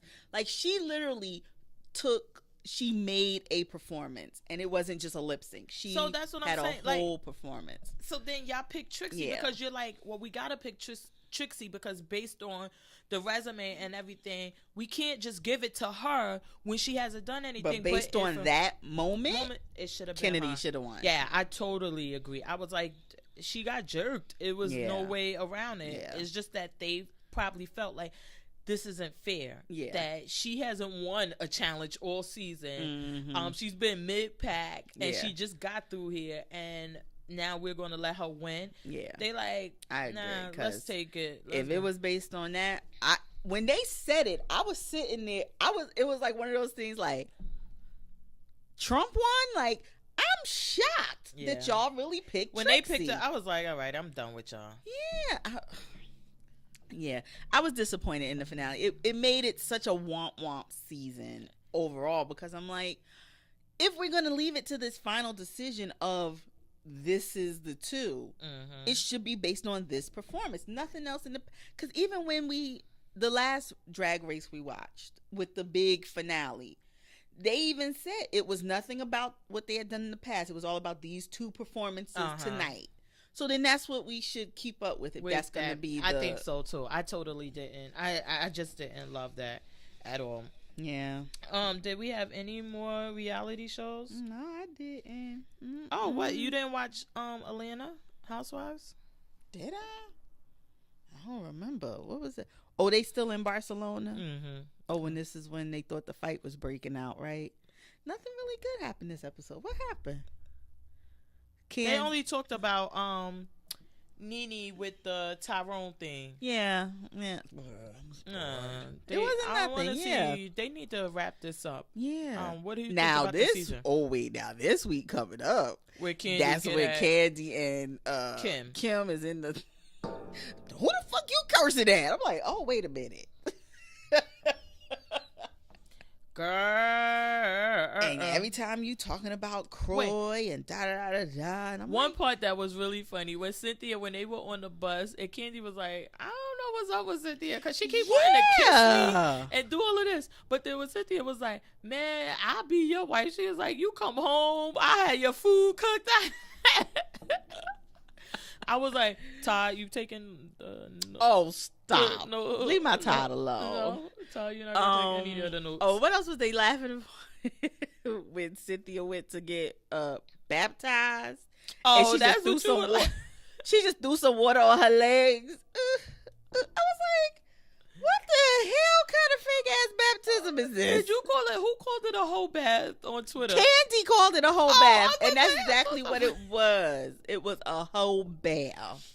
I was like, as the great Austin Powers would say, spectacles, testicles, wallet, and watch. That's what she hit. Oh That's my it. God. I just was like, I just can't with that one. Oh my God. Yeah, this episode was kind of, and I guess so. This Sunday we're getting them back in Atlanta, and they're confronting with the thing with the whole Snapchat, and then I'm thinking this is Nene is talking about some words she said, but I remember there was a controversy. No, it's going to be. I think it's going to be that. No, not the faggot. When she told the lady, "I hope you get raped by an Uber driver." Oh, okay. Because that's the thing. That's the only thing that she. And that's when she was doing that comedy tour that she was doing, right? And she was supposed to be going with Escape. Okay. And she said it, and then she was opening up for them. Right. Okay. I think that's when it's going to be. Okay. This thing with everybody. Well, God bless that lady. What's her name with the bald head and the long ghetto nails? The comedian. Oh, whatever her name is. God bless her, because she's cleaning up, making money with these housewives and with Wendy and other people trying to do these comedy things, because she writes all the jokes and does everything. Yeah. God bless her, but I'm so tired of that. Yeah. And I think that other comedians, except for her, because she's getting paid, should say, this is kind of disrespectful to our craft. Yeah. You cannot just become a comedian. Yeah. Like, it's one thing that y'all get her to write a couple of things and you're hosting the show. Like, Nene could have hosted the Escape experience, but when you're booked as a comedian, I really don't. I agree like that. I agree, because just even the thing that Andy and Anderson Cooper do, they never. I imagine it's a barrel of laughs, because I just think they're naturally funny. But then they call it Conversations with AC, because you may laugh, your side may split, but they are not comedians. They will make you laugh in the conversations they have with each other and the questions that are coming from the audience. And where's this at? They do. It's a tour. They've been going to different cities. It's called Conversations with AC. And his mother was Gloria Vanderbilt. Yes. Oh my God, he was so fucking I always cute. thought him and Andy would have been a good couple. No. Yes, I always thought so. Their initials would be the same, like our monogram towels would be ACAC. No. I thought so. They said they met because someone tried to set them up on a date. Oh my God, they probably like, no, queen, and no. They've been friends ever since. They probably looked at each other like, no. Oh my God. So what else? So did you watch Atlanta? Yes. It's just, I can't. I told you, Ern. What did I tell you last week? Ern can't get right. And it wasn't even all his fault this week, but he just can't get right. I just can't. I can't. That $100 bill was haunting him. He should have just. It made me so mad. Then when they came out the club or whatever, and the guy was like, "We know it was all real, but the owner was being an asshole." You the cop. How you letting the owner be an asshole to patrons if you know it's real? Well, because they hired them. So if you don't back up the owner, when the cops are at the clubs and at bars, the owner pays them to be there. I understand that, but they pay you as an security. Enforcer. But if he's holding it up saying it's fake. Mm-hmm. And you're literally watching him extort money out of this guy too, because he's saying you passing off money, you still got to pay, and you not. I doubt they gave him that $100 back. No, they did, because remember he takes it. He was like, I want to go. I was so confused with that, because that's what I thought they were going to keep it and say that it was fake, and then that would be because he said, let me get the $100 back, and he like, all right, but you got to pay for coming in here. And then I was like, I was in here 2 minutes. I ain't paying for shit. But the cop can't do anything, because then if you go against them, then they be like, we're not hiring you next week. And I think, please, up here they get like $90, $100 an hour or some shit like that. I'm not losing that. I know, but still, I'm like, you are there as, pat down, enforce or whatever. I would think if you said to the guy, the $100's real. Like, no, it's real. It's real. Oh no, just have my money. That ain't none of my business. But it was just he was like, I'm gonna go. We going somewhere where they'll take our money, and they sure did take it. And they was like, but it's a $200 minimum, and we take 20%. I'm like, wait, that's a good damn racket. I was like, wait, what, girl? I was trying to do the math. I was like, what's that? $40? Oh, for 200? You worse than the check cashing place. Exactly. So I could throw money at these girls that work. Well, I ain't throwing no money. Oh, and then when they kept the girl, she was like, "Oh, I felt so bad for her. It looked like it's her first night." Paperboy was like, "She been running that racket for 10 years." Paperboy and the other one, oh my God, Darius. Were like, I just can't. He was like, "You gonna wear white to the strip club? You sure that's a good idea?" He was like, You right. Oh my God. But this one, I don't know, this episode wasn't like my fave. I think the last two have been way funnier. Yeah. Way funnier. Well, because it's like when it's like what's our other show? I forget the name of it. Like, you want the fuckery. You don't want Earn to like get right, because it's like, what we gonna do then? Oh, and he's kind of like getting Paperboy and Darius are my source of entertainment. Other than that guy yelling at her, shut the fuck up. But what about the guy he was Paperboy went to lay down the track for? And he kept trying to like get bad with the producer, and then all of a sudden he was like, yeah, I'm gonna step out for a few minutes. And the other guy said, y'all need to go. I was like, oh, he about to whoop this producer's ass. Oh, the engineer. No, it wasn't that he was trying, because he was trying to be like he's all nice and he doesn't have right. But he got like, this dude and he just don't want to see it. He's like, I'm going to leave, and you know what to do when I leave. Well, no, I don't think that he don't want to see it. He just don't want to be responsible. To like, him. Yeah, like, I wasn't there. I ain't do anything. Because he told him, I don't smoke. I don't drink. I don't do none of that. He was like, I'm not going to put he was like, you need to be careful with that, because I wouldn't put hands on you, but there are other people with hands that may put it on you. And I'm like, you mean that big Negro sitting in the corner? But I think that the thing was, to me, what I got from it is because like they like, okay, you want to smoke? He's a rapper, and I guess they assume like that's what they do. And he's like, nah, I don't smoke, but you go ahead. And he's super nice and kind of Fresh Prince's. Yeah, Fresh Princey, like how Will Smith was the clean cut rapper back in the day. Yeah. So he's like all of that, and then he's like, oh, but I got this Henny, and he like, oh yeah, that's cool, but I don't drink either. And they like, damn, like you goody two shoes. But then they see him being an asshole to this producer. And not only that, when he got on the mic to spit his verse, whatever the whatever us uncool people say, he talked exactly about, I got the herb in the hand. Paperboy was like, what? You do? Where? I thought that wasn't like, you don't even do the things you're rapping about. And then you got this persona that you're so nice, but you are beating up an engineer for something that he can't even control. Exactly. So like he can control the computer program crashing. You need to go beat the motherfucker who owned the studio's ass, not me. Poor engineer. But I think they were trying to do what was that if you ever watched the Death Row Chronicles, and I think it was in something else, but they like at Death Row that Dr. Dre, I believe that's when he says it also, is that one of the things that made him leave, he was like, I sat there and watched an engineer get beat up for rewinding the track too far. He was like, this is ridiculous. Yeah. And I think that they were kind of going there with it because it's legendary that was. So I thought that was going to be that type of thing. And we finally got Earn's baby mama back. We got a lady in the group finally. Yeah. I don't know. You be fascinated with them. I'll be like, where's Paperboy? Paperboy. Paperboy. All about my Paperboy. So now, Paperboy kind of, I don't know if he's kind of looking at Earn cross-eyed yet. Do you think he's going to break up with Earn? Well, because his manager, you remember the guy told him like, all these endorsements, the guy to get him the endorsements and stuff.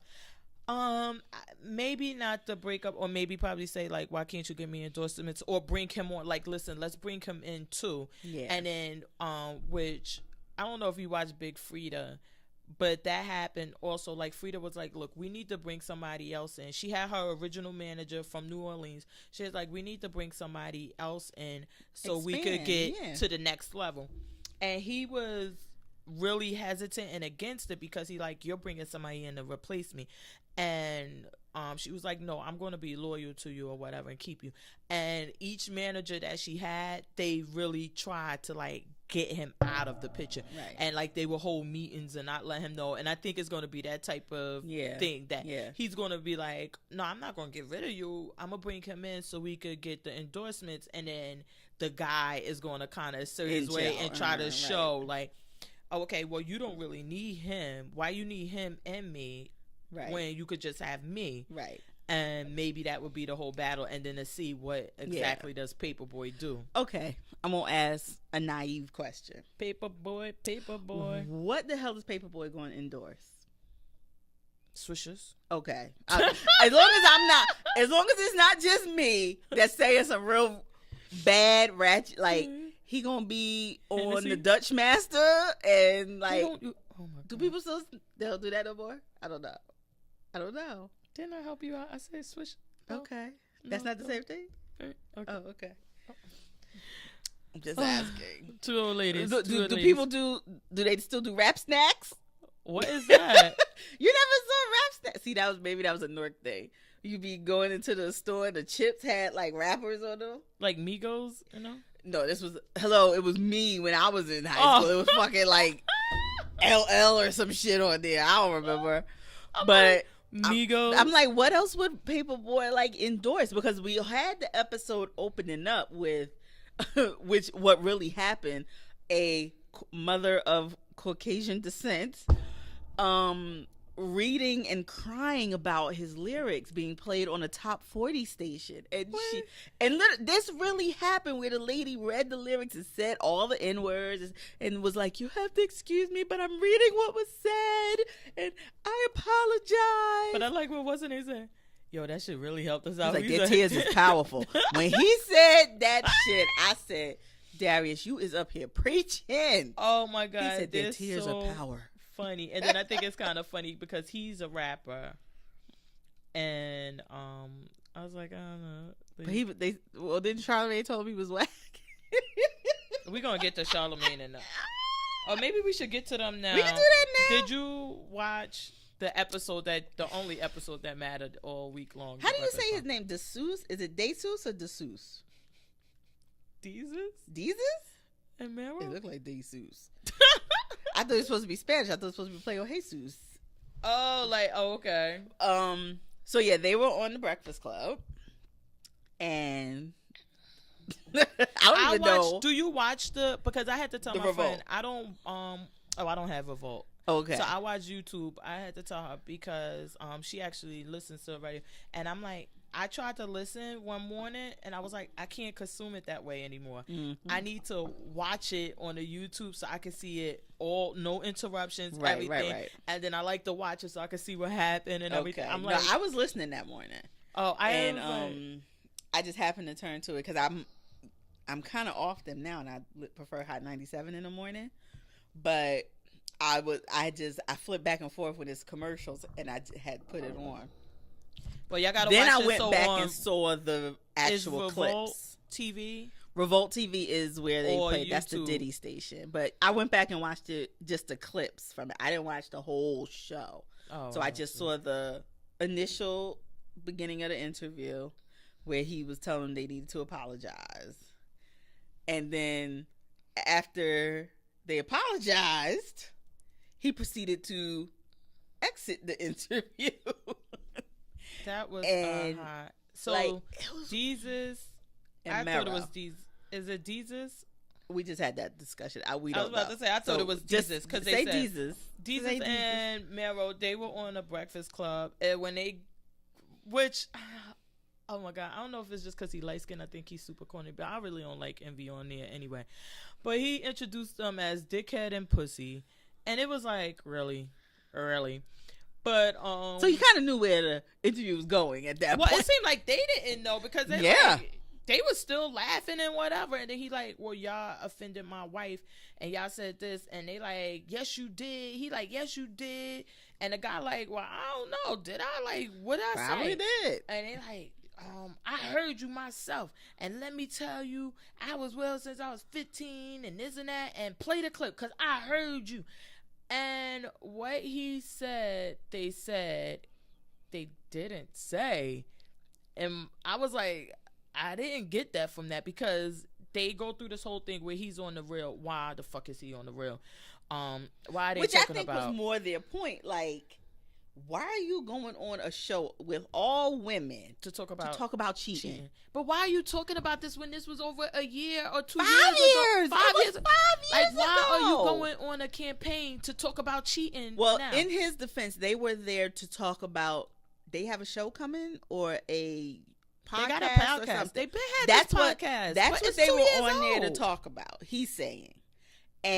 But the ladies brought up the topic of the cheating, and they discussed it. But he said they were there to promote this other thing. The podcast is... Well, look, I wish we could get on the real 2 years later and promote. It's okay. I think that, honestly... But that's what he's saying they were on there for. Let me tell you what that. I think it is that he cannot take the attention that Charlamagne is getting. And he's like, look, hire the publicist, book me on some shows, get me out there, do whatever, because I can't take it. Right. Which was corny. But they said, she was like, I didn't know, I only know Rashard or Rashawn or whatever his name is. I didn't know DJ Envy. And the black one, I can't figure out. Oh, he's Mara or Jesus. Well, we don't know. But the Jamaican one, he says, but you knew what those DJ Envy checks look like. And then he said, nah, I'm just joking. He was like, I really don't know that. That's what he said. That's all he said. I'm like, he didn't even apply that she's only there with him. He's like, you don't know DJ Envy, but you know those checks. You know what DJ Envy do? You know when he leave the house in a Lambo, he ain't Rashawn. I'm like, come on. He never said that. And it just seemed like Envy was screaming for attention. But what made it funny is that I don't think he got the attention he was looking for. Oh, no, he definitely didn't, because they were on their show that night, and they don't go. Okay. Let's not get there. We still on the Breakfast Club because I watched the whole thing. Oh my god! But it was like he was like, you need to apologize and this and that. They was like, all right, well, we sorry, we didn't mean it like that or whatever. And he like, no, because it isn't. And they're like, but we're sorry. And so then he was like, oh, because and you should know. And he was like, all right, we won't joke with you anymore. And then Charlamagne like, y'all want 5 minutes New York style? And the dark skin one was like, we can do that. Yeah, he was like, we can do that. And Envy was like, no, I don't want that. But then, okay, so now you already look crazy because you blowing it out of proportion, but you did it. It's done. When he got up and left, everybody was like, did your boy, he said, did your boy just, he was like, wait, and yeah, he's got beige rage. He was like, put the camera on the chair, show it that he left. I think Charlamagne gassing it. If Charlamagne was not the star of that show, Envy would definitely have a problem with him. Yeah. But because he's the star, it's like, I can't beef with you. If I beef with you, they may get rid of me. So I gotta suck up what you did and act like I don't mind. But you clearly mind. If you were so offended about that, you definitely are. Because Charlamagne, did you see afterwards when they had left too? And what Charlamagne? Charlamagne, he called it the people's court, where people had to call I heard that in part, and it was like, and say whether he was overreacting, and he just Envy would not let it go. Laughing. And and I was saying about the apology, because the whole thing was like, every time they said something, they was like, apologize to them for that. And when they showed the clip, he kept calling it. He was like, "Yeah, he was beige. His beige rage." Well, they had the little meter on the bottom going on, my but they God. was like, I thought I said it made it even funnier because Charlamagne wouldn't stop laughing. Number one, but then every time they would do something, and then Angela Yee, they were doing it over and over, because then they would say, you called me ashy before. He was like, I apologize to you. He was like, and it was like, apologize for it. That made it so much funnier. But then Angela Yee was like, all right guys, let's stop, because I think that's going to make him more upset, because it was like they were picking on him and he wasn't there. He wasn't even there. But it was just so funny. It was so funny. That's why when you say, I apologize, I'm like, oh my God, I just can't think of it. Because everything they say, they be like, I want to apologize to Monique for that. Hey, Leonard, I want to apologize. It was on and on and on. Oh, gosh. Then, so, after he left and Charlamagne was on, when he went on Brilliant Idiots, he was like, I didn't agree with how Envy handled it, but I couldn't tell him. He was like, after they apologized, I just didn't see what the problem was. He was like, but he's my brother. You know, he was like, I like him. I love them, whatever. He was like, but if, and they, Jesus and Meryl say that they like, did y'all know? He asked them, did they know he was and Charlamagne like, no, we definitely didn't know. You know, we not here to set y'all up or anything. And then Charlamagne on Brilliant Idiots was like, if you felt that strongly about it, you could have set out that you weren't going to stay there.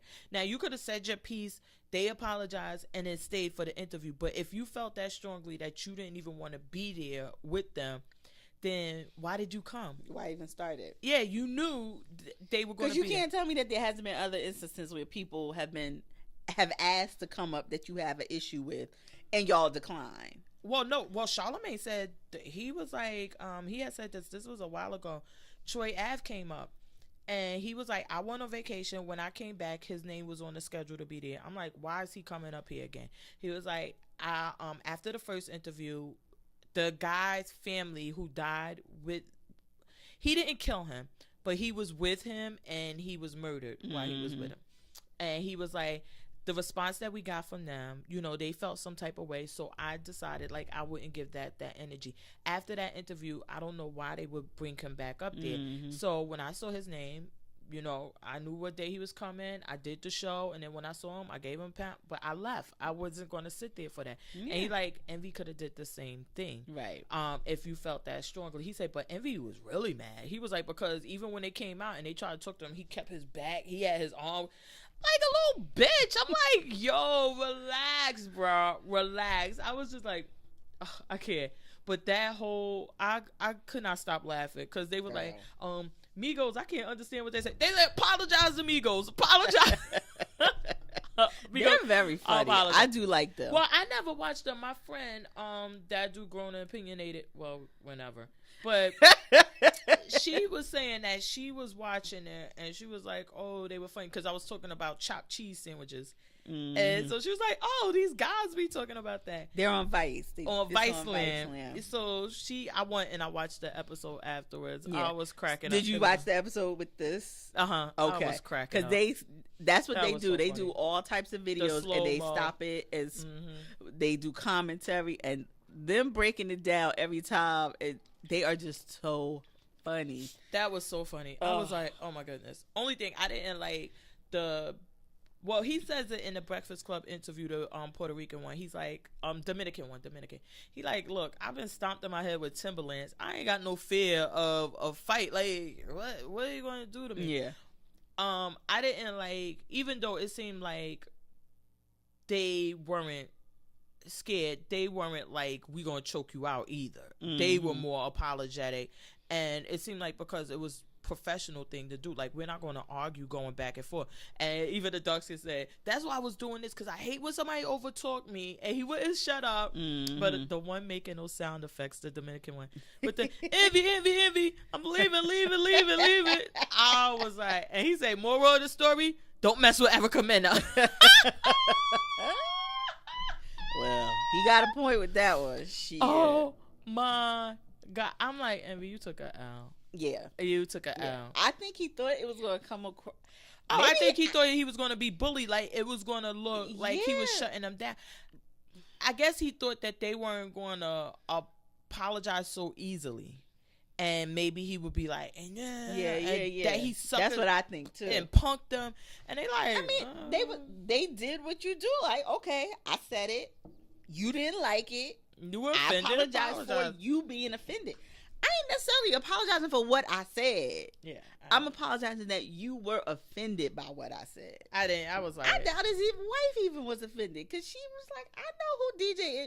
These checks that are from you DJing say Rashawn. I know. Come on now. But and if you can't respect your wife You can't be coming at other people because you out here being reckless, and now you want to be. No, you can't even say her name. I know, it was just like, but I like Charlamagne laughing through the whole thing and it was just, he's such a bad friend. I think that made it, in my opinion, that made it so much worse. It did, because it was like, and then Envy, like he's saying, now you got to come back up here and sit here and work and like. And then even they said it. They were like, so I guess we can't come back up here no more because it's going to be hella awkward if we come back again and he here.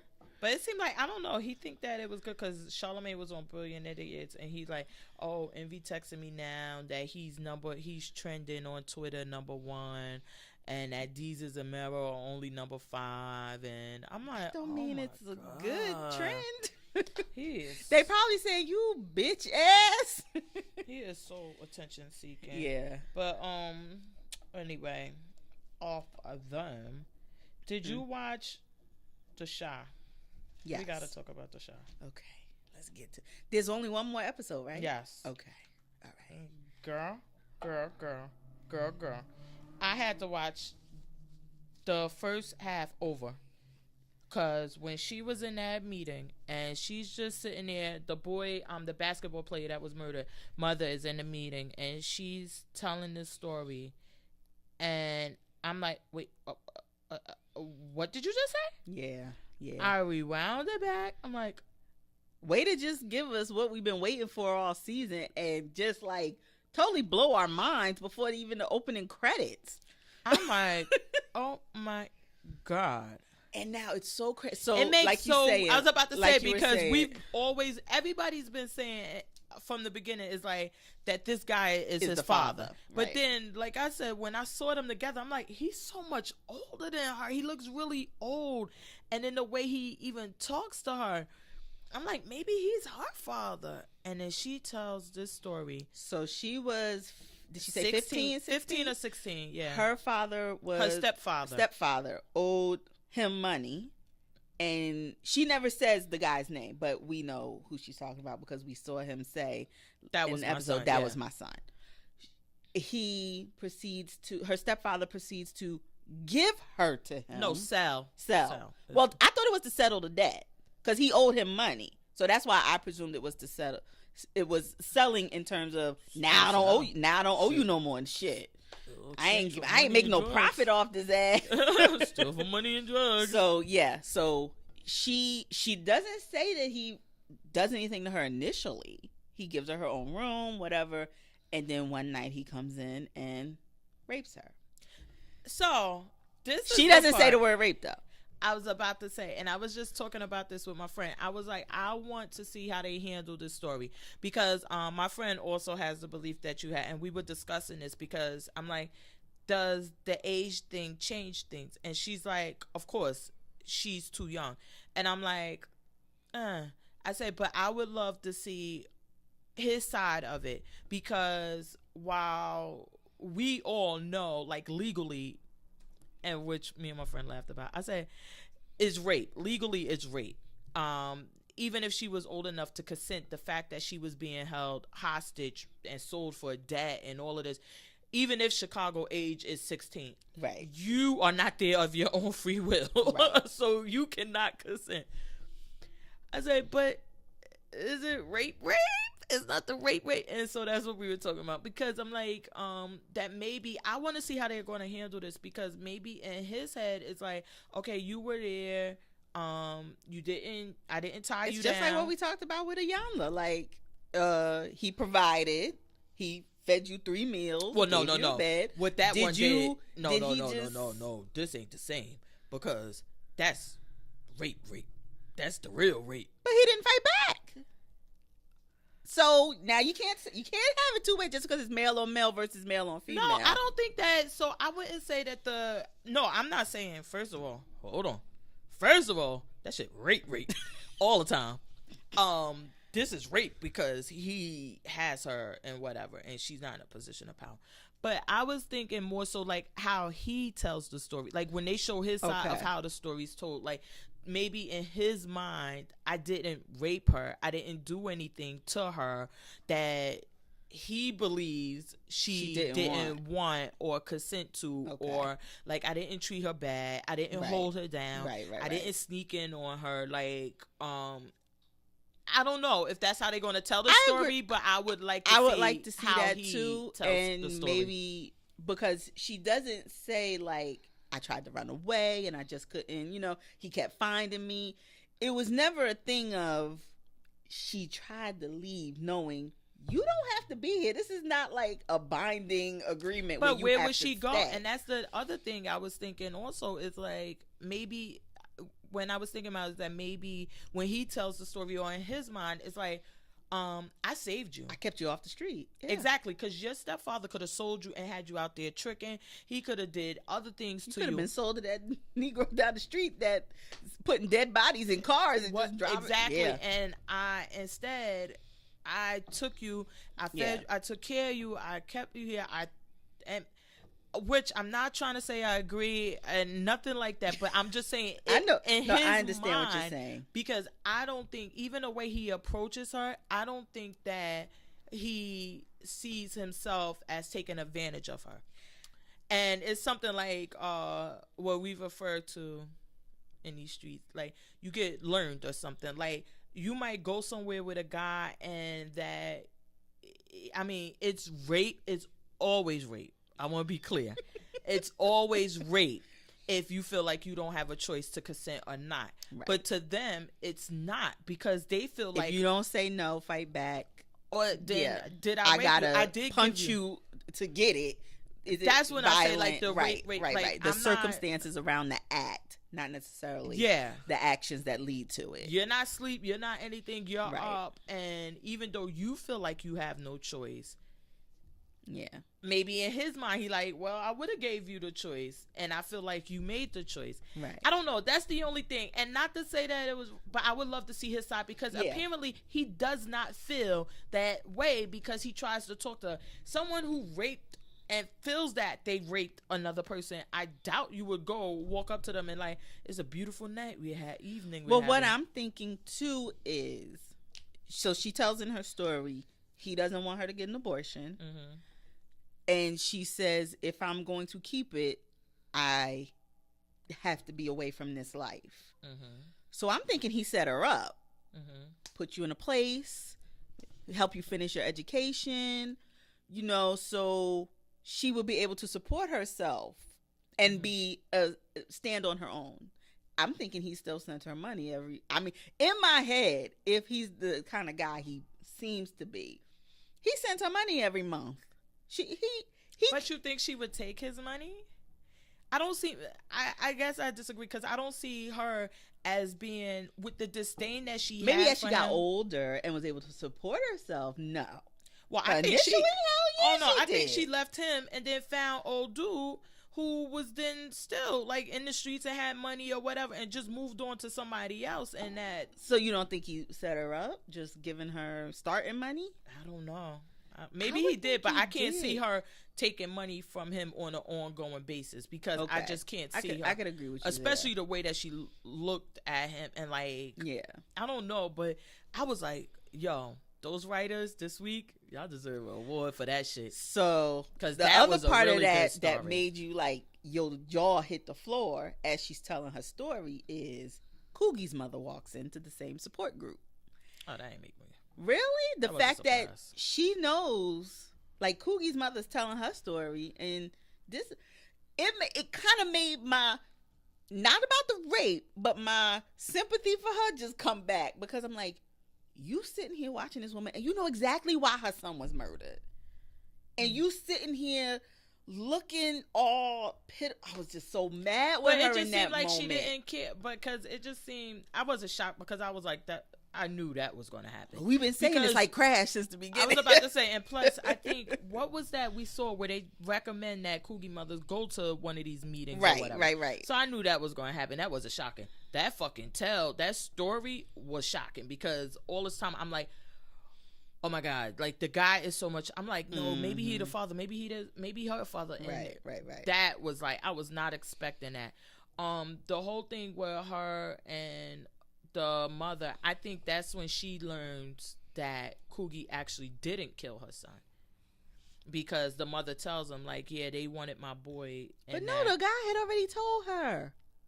The guy who killed Coogie had already told her that he wasn't the one that did it. But didn't he say after he killed him? He had already killed him. But I'm saying she knew before the mother told her. In that moment, she already knew that Coogie was dead. I can't remember. And not I knew she knew reason. Dead, and that the boy killed him, but I didn't know. I don't know. It just didn't. It was like I didn't know that because I had all these emotions, like feeling sympathy for her in that moment, and then when that kind of hit me too, like she's the reason why this woman's here too. But did she really? Because I thought that the guy who killed Coogie, who goes turn himself in, that he didn't know that Coogie didn't kill him until he talks to the cop later after he kills him. But I thought he goes back to the girl. But that was like episode 3 or 4. And when he went with her, he went to her with the phone. He told her, he had told her then when she didn't want nothing to do with it about what had happened. He told her then that the boy hadn't did it. But I thought he told her before that he had killed him because remember they were getting the dates and they were going right. That was like what episode 2 or 3. Yeah, that he admitted to it that he killed. I'm confused with. Wait. Okay, go ahead. Ask. So get your whole question out again. That's the thing. You ain't even listening to me. If you were listening to me, you would hear. Because she's. This is episode 9 that we're talking about now. I'm not sure if it's 4 or 5, but after the second episode when he found out.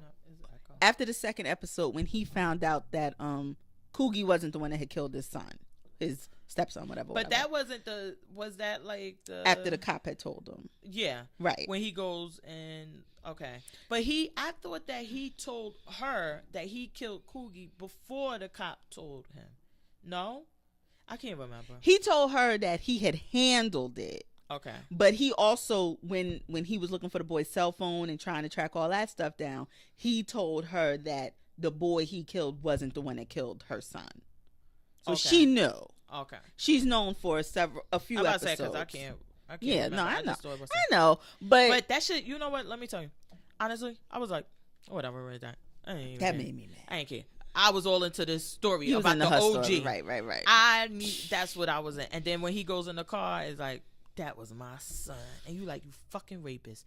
But I'm like, I just want to see how they're going to handle his side of the story. Yeah. I'm really, really interested in that. I was saying this week's episode was excellent. The acting. Yeah, no, definitely. Oh my gosh. What else did we get? We got my boy Papa. See, I love Papa. Me some Papa. I do too. I love it when you call me Big Papa too, Big Papa. Him and the other little, I don't even know the other little main boy's name. Papa is just such a great character to me.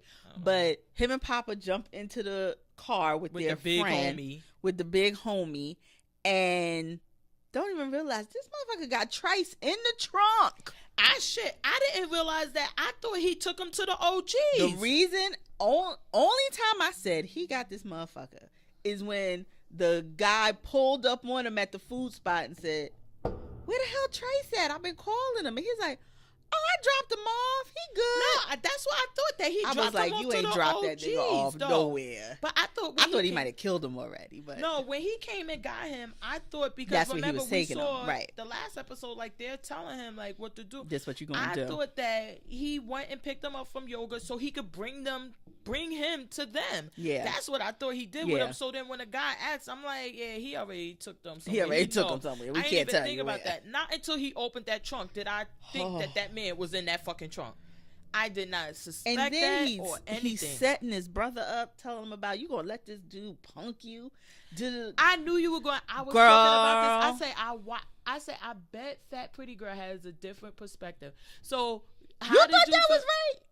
Well, I thought that in his mind, that's the thing is that we can, which we had this discussion about subjective and objective, right? And again, you don't come from that life or from the streets or from you were, but you're not about that life. You don't know nothing about the streets. But if you're from the streets and you have a sibling, you teaching them how to navigate the streets. This is what it is. And even when he was in the car talking with the boys, because I said to my friend, I said, watch Fat Pretty Girl be like, how can he do that? I said, watch. But he was being a big homie, and he was teaching them in a different way, which and mentoring. Like, you may not see that way, and also he had an alternative motive because he needed an alibi for why he couldn't have did anything. But him talking about the girls, even though this was like the most inappropriate. But it was like, in his mind, he's educating them to that. And like he said, like, oh, they whooped my ass or whatever. But yeah, you got to go fight. And it is what it is. It's not. And I don't know.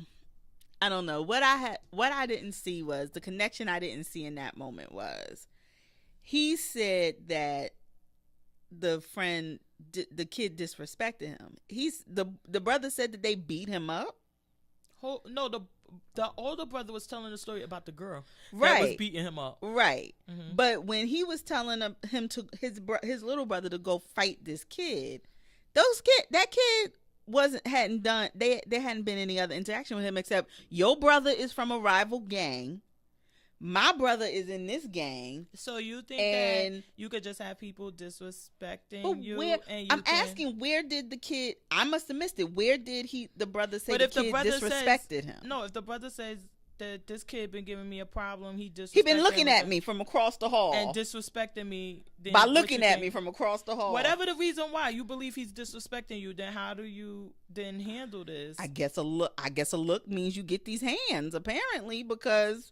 Well, I guess that's the thing that I was saying. I just don't see zero that, and because again, you're not going to see it because you're just not about that life. You don't know anything. You're not going to see it. But as a boy coming up in the hood, you can't have people disrespecting you. You got to fight, and you can't be scared. Period. And if your boy is going to fight, and then like he tells the other ones, y'all gotta go have his back, which is right. If your friend is fighting, Papa was not about that life. Me and Papa is one of the same. I'm about to say, you can't sit here and not while your friend is fighting. You gotta go fight because it's more than like y'all all get your ass whooped together. You don't let your friend get their ass. Girl, we'll never go out. Look, that's all right. That's all right because I don't know.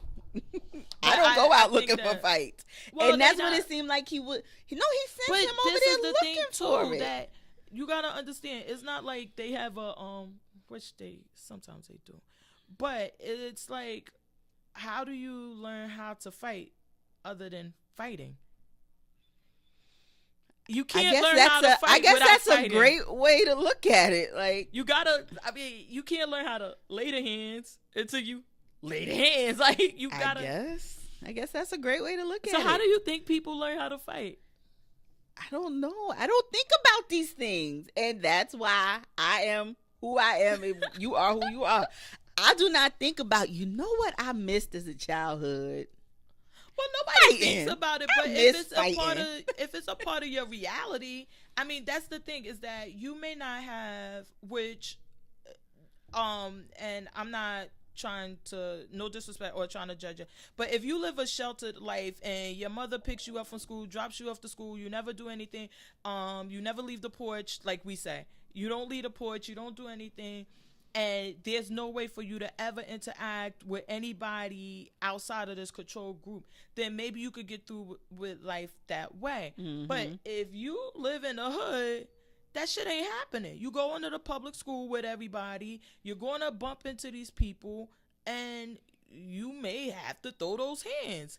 There's only one way to learn how to throw said hands. Usually your sister, brother, cousins, y'all fight. They fight you, and then that's how you learn how to fight.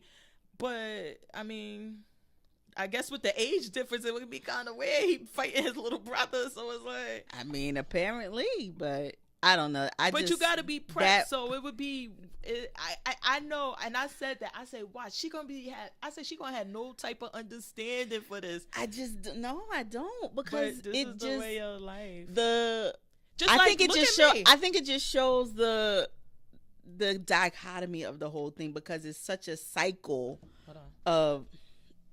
Siri, you there with me, Mama? Hey, Siri, what is dichotomy? Siri said, what the hell you said? Okay. Silly Siri tricks. Okay, thank you. Or best condom? Yeah. Okay. Thank you. Thank you, Siri. I never heard that one. But I think that's the whole double-edged sword of it, because he's setting him. It seemed like initially he didn't want this for his brother. He wasn't in this life. Mm-hmm. And now he's throwing him full-fledged into it, initiating fights. Because, again, the little brother never tells if I'm there. And then that's another thing. Like, okay, I'm here, so I know ain't but so much going to happen because I'm here. You assume. No, I know because I'm here. So if they... You know the other kid doesn't have a gun. Like, your little brother was walking around with a gun. But you all the way over there. So I done shot your little brother before you done pulled it out. To get over there. Like, I done shot your little brother before you pulled it out. And then I'm going to shoot you. I mean, exactly. Again, the cycle. Ergo. But let me tell you. Now, me. When my son, we had the kids, and then he joined the local football team, and they practice in the projects and everything, by the projects. And I told him, I said, listen, you don't know these kids because you haven't been around. You not in the hood. I don't want to say in the hood, but you don't be around these kids. We live on a block. It was like 1 or 2 kids. You're not really around. You got cousins. I said, they're going to try you because they don't know you. All of them come from the projects. They don't know you. They done grew up together. They cousins, they uncles, they everything. Mm-hmm. They don't know you. Mm-hmm. They're going to try you. I said, you don't play fight. You don't play with them. The first one that try you, that's it. You go in on them. You fight. Every time you give it to them. I say, until they stop trying you. Easily. I mean, and this is what of course, you would love to tell your son, oh, go there, have fun. No, but the facts of life is that they're going to try you because they don't know you. And this is what's going to happen. And if you don't fight that first time or you don't beat one of them up, it's going to keep happening. If you don't fight, it's going to keep happening. If you fight and you don't beat one of them up, it may happen a couple of times until they stop. You beat the shit out of one of these kids, the lesson's going to be learned. Don't fuck with him. And then it'll be over. And the shit works. And then I told him, I said, if they try to jump you, move you, I say, get your back to the wall. Don't let nobody get behind you. Keep everybody in front of you. And you fight. Like, put your back to the wall and fight. And whatever happens, it happens. But you got to fight. And these are the lessons. Well, I guess I'll be interested to see what... Don't stop until they start bleeding. Like, you just keep going. But that's what I'm saying. Is like, if you live a sheltered, and I know other people who even live in Jersey City, and you grew up in Newark, you went to school, that they have sheltered lives, and they take their kids there, they pick them up there, they never interact with anybody that's not controlled, and that's how they raise their children. And they have my kids, I'm like, listen, y'all go outside, y'all do whatever, but the reality is, people are going to try you. They're going to want to fight, and you got to fight. I mean... Well, I guess we'll see what happened with old boy, because he got his ass whooped. Yeah, so is his brother going to whoop his ass now for not fighting good enough?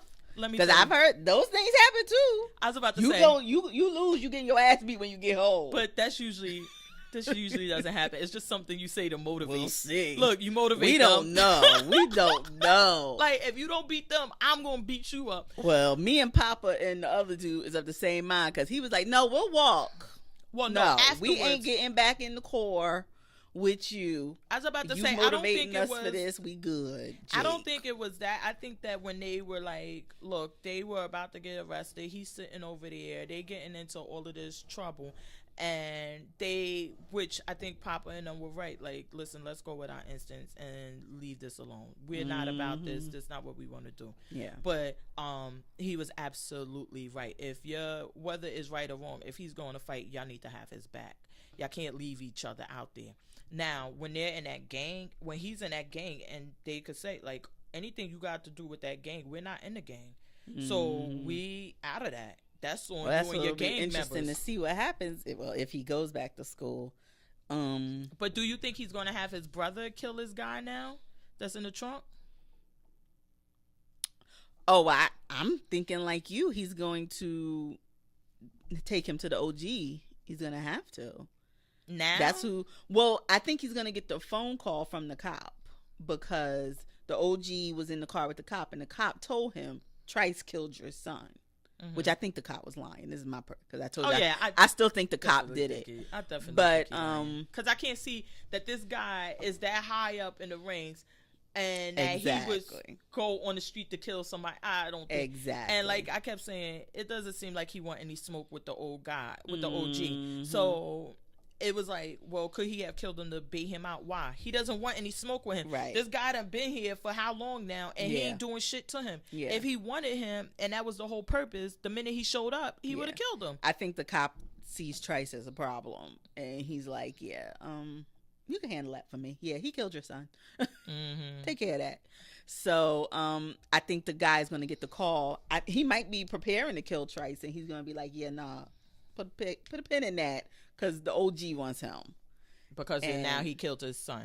Right. And, I mean, we only got one more episode, so we got to wrap this up. I need to know what's going to happen. I know. It's just so much. It was like, this episode was so good. And then we had the whole thing with Eazy-E and the girlfriend. Right.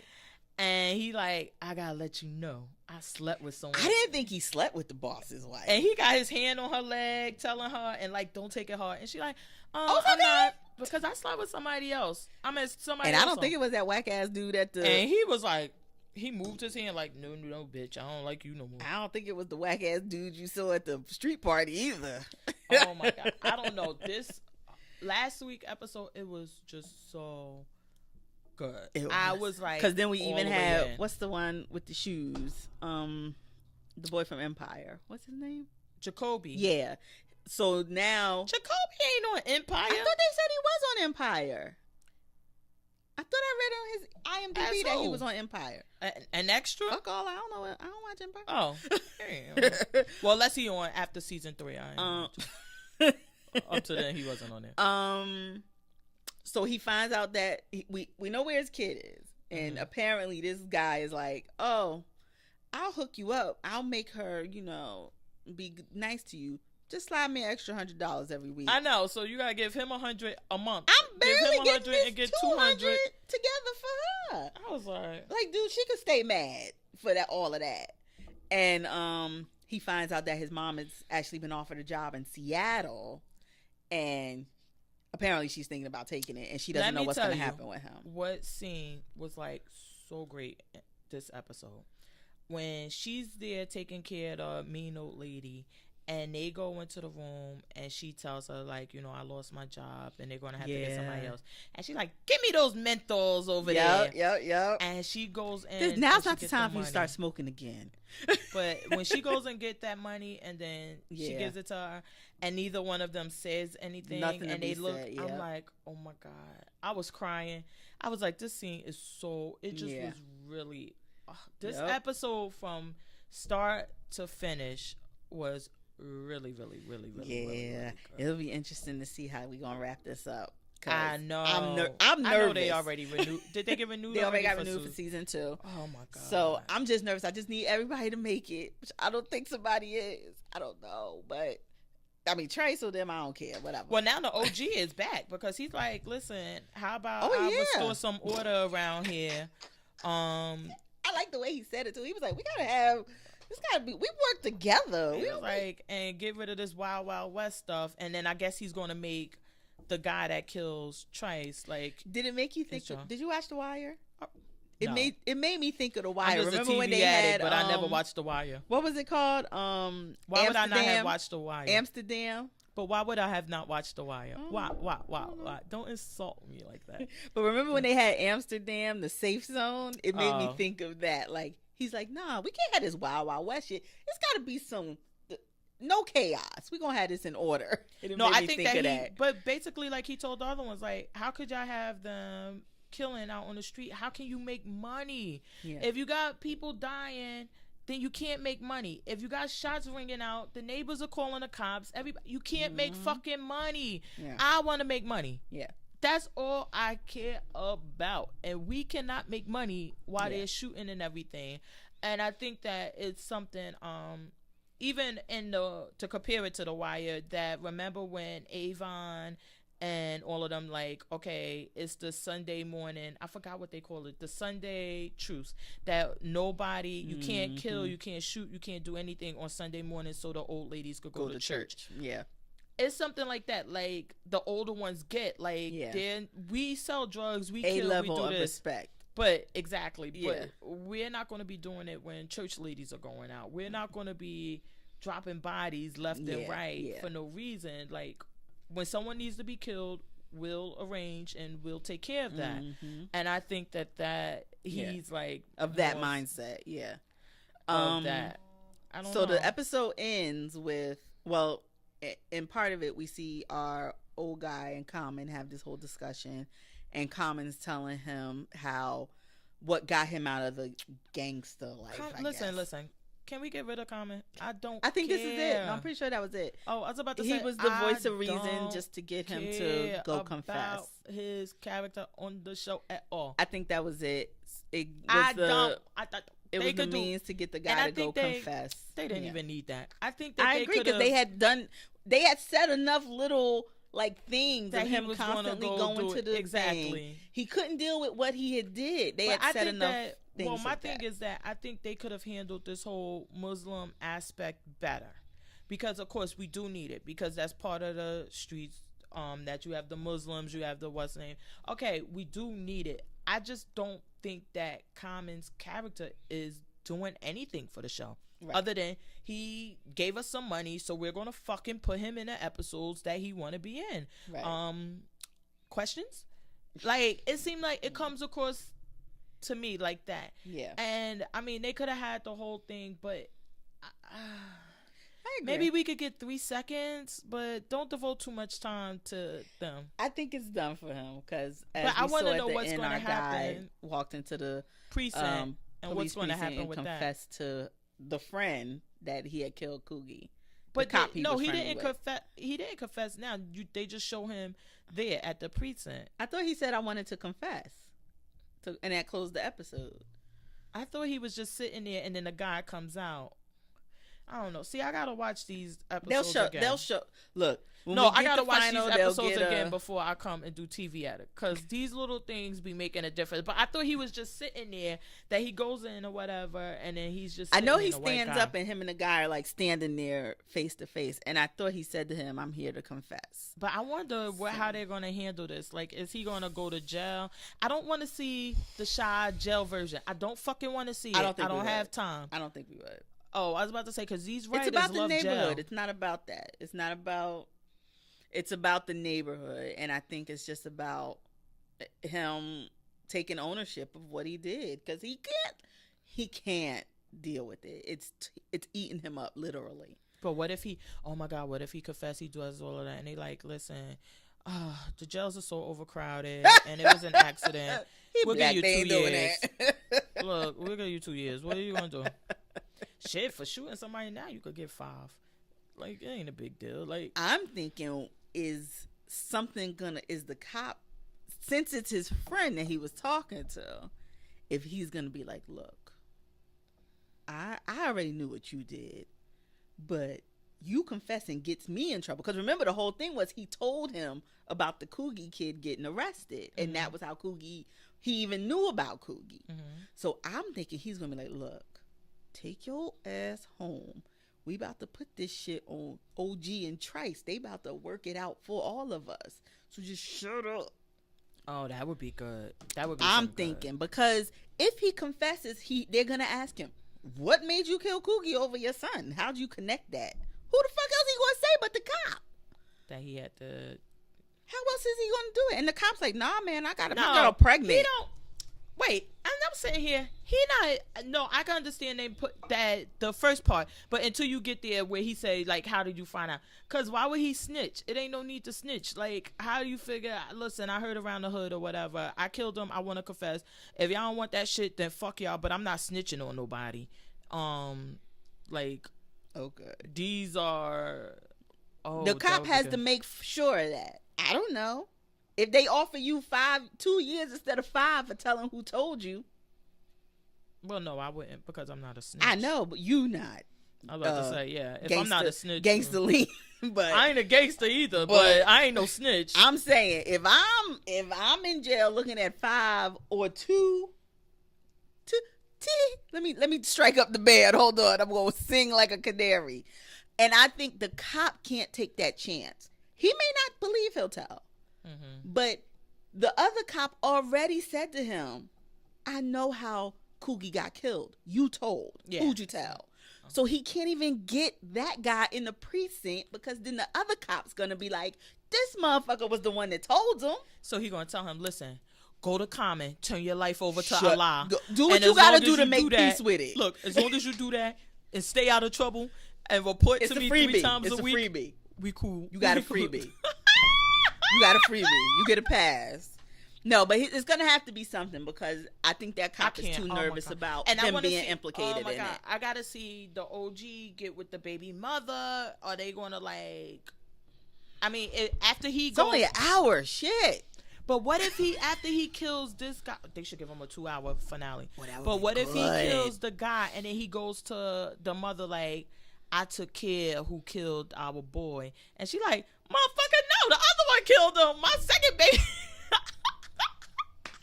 Lord Jesus.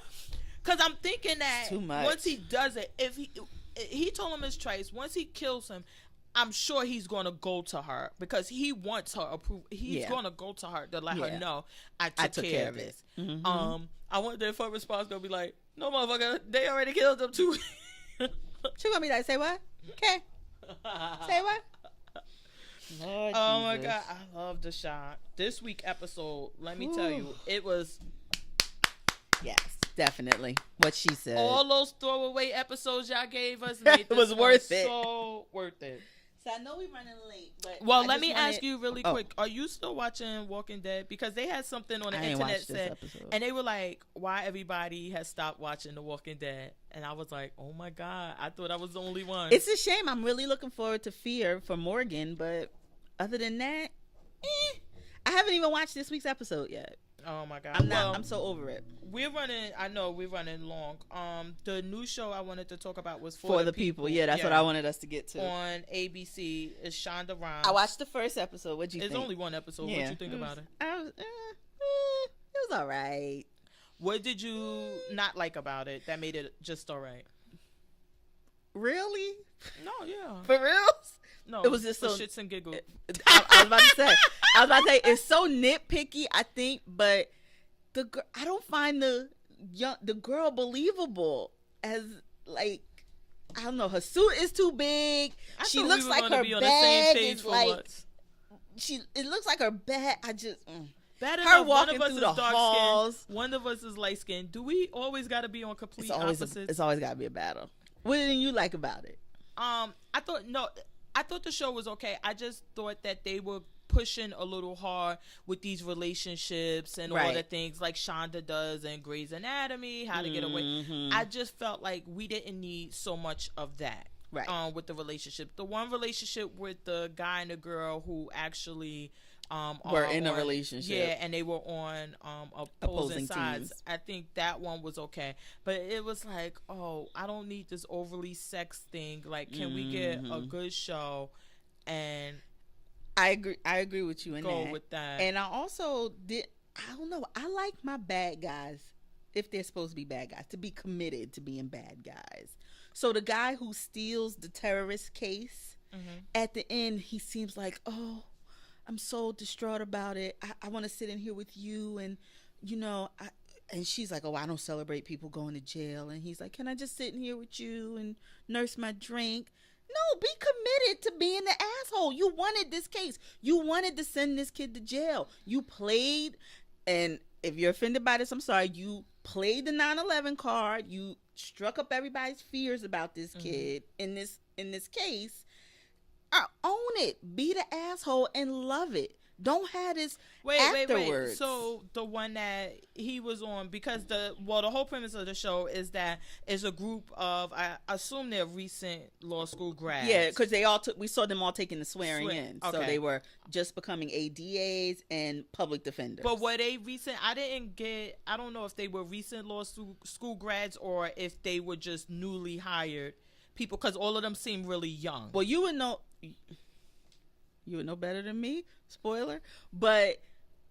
They said to one of the girls she was a clerk. Are you in school and clerking at the same time? No, you clerk after. So they've for like a year. So the girl clerked for a judge. So we know however long you clerk for, that was in between them graduating. So they're still fairly young. Okay, so they are recent. Because I was like, all of them look really young. Yeah. I would have liked some diversity with that. I would have liked them to have an older person who didn't just go straight through school, right, was so much younger, and that would be all the old people are bosses or work in the courts. Yeah, I would have liked for one of them to be there, but so it's like they all there, and then half of them are public defenders, but I guess for federal. It's all they're both federal, yeah. And then the other ones are like prosecutors, ADAs, whatever. For that's the premise of the show, and then the cases in between, and of course they all having sex with each other and themselves and whoever, whatever.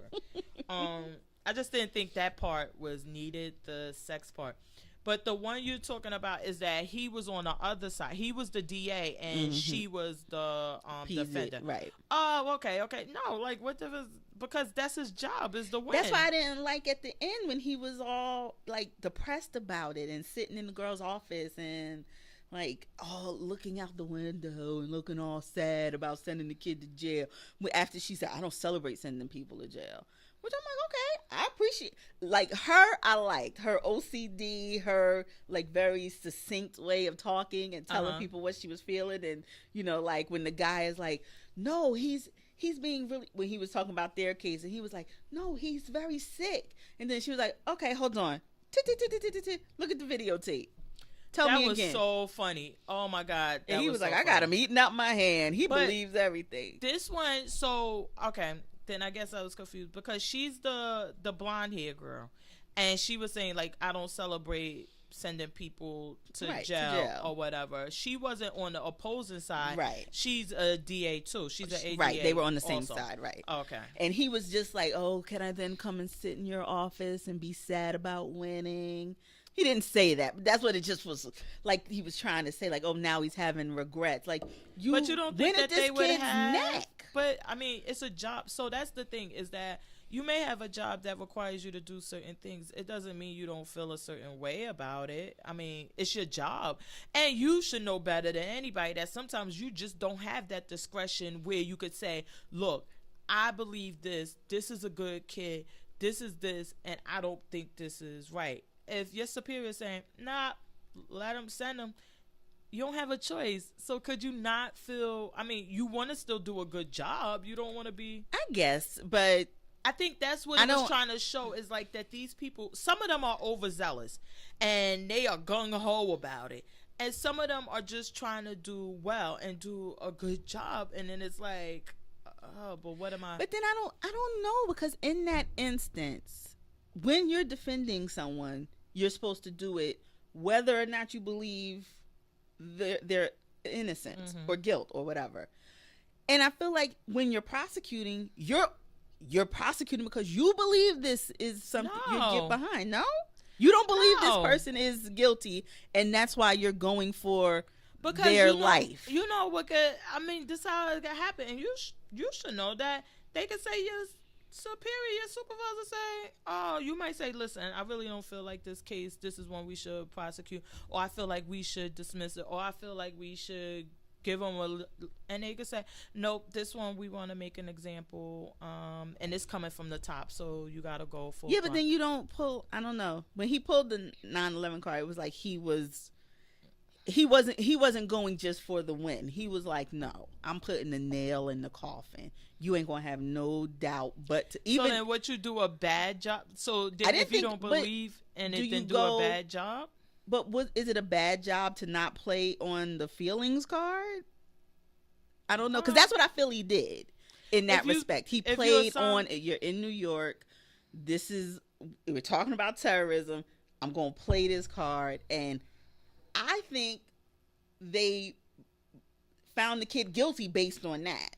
But if you're assigned a task, right, and you want your goal is to win and to get a conviction, you don't do everything to get that conviction. If that's what only, and I say this, let me tell you, full disclosure, that's why I could never be a prosecutor. And I had a long discussion with a prosecutor about this because we were talking about sex crimes with the kids that are 19 with the and I don't agree with it. Right. And I'm I can't do that that job because with my belief and how I feel, I could have a supervisor or manager come and say, we give 2 fucks about how you feel, but this is this and this is what you're going to do. Yeah. And I can't live with myself doing things like that.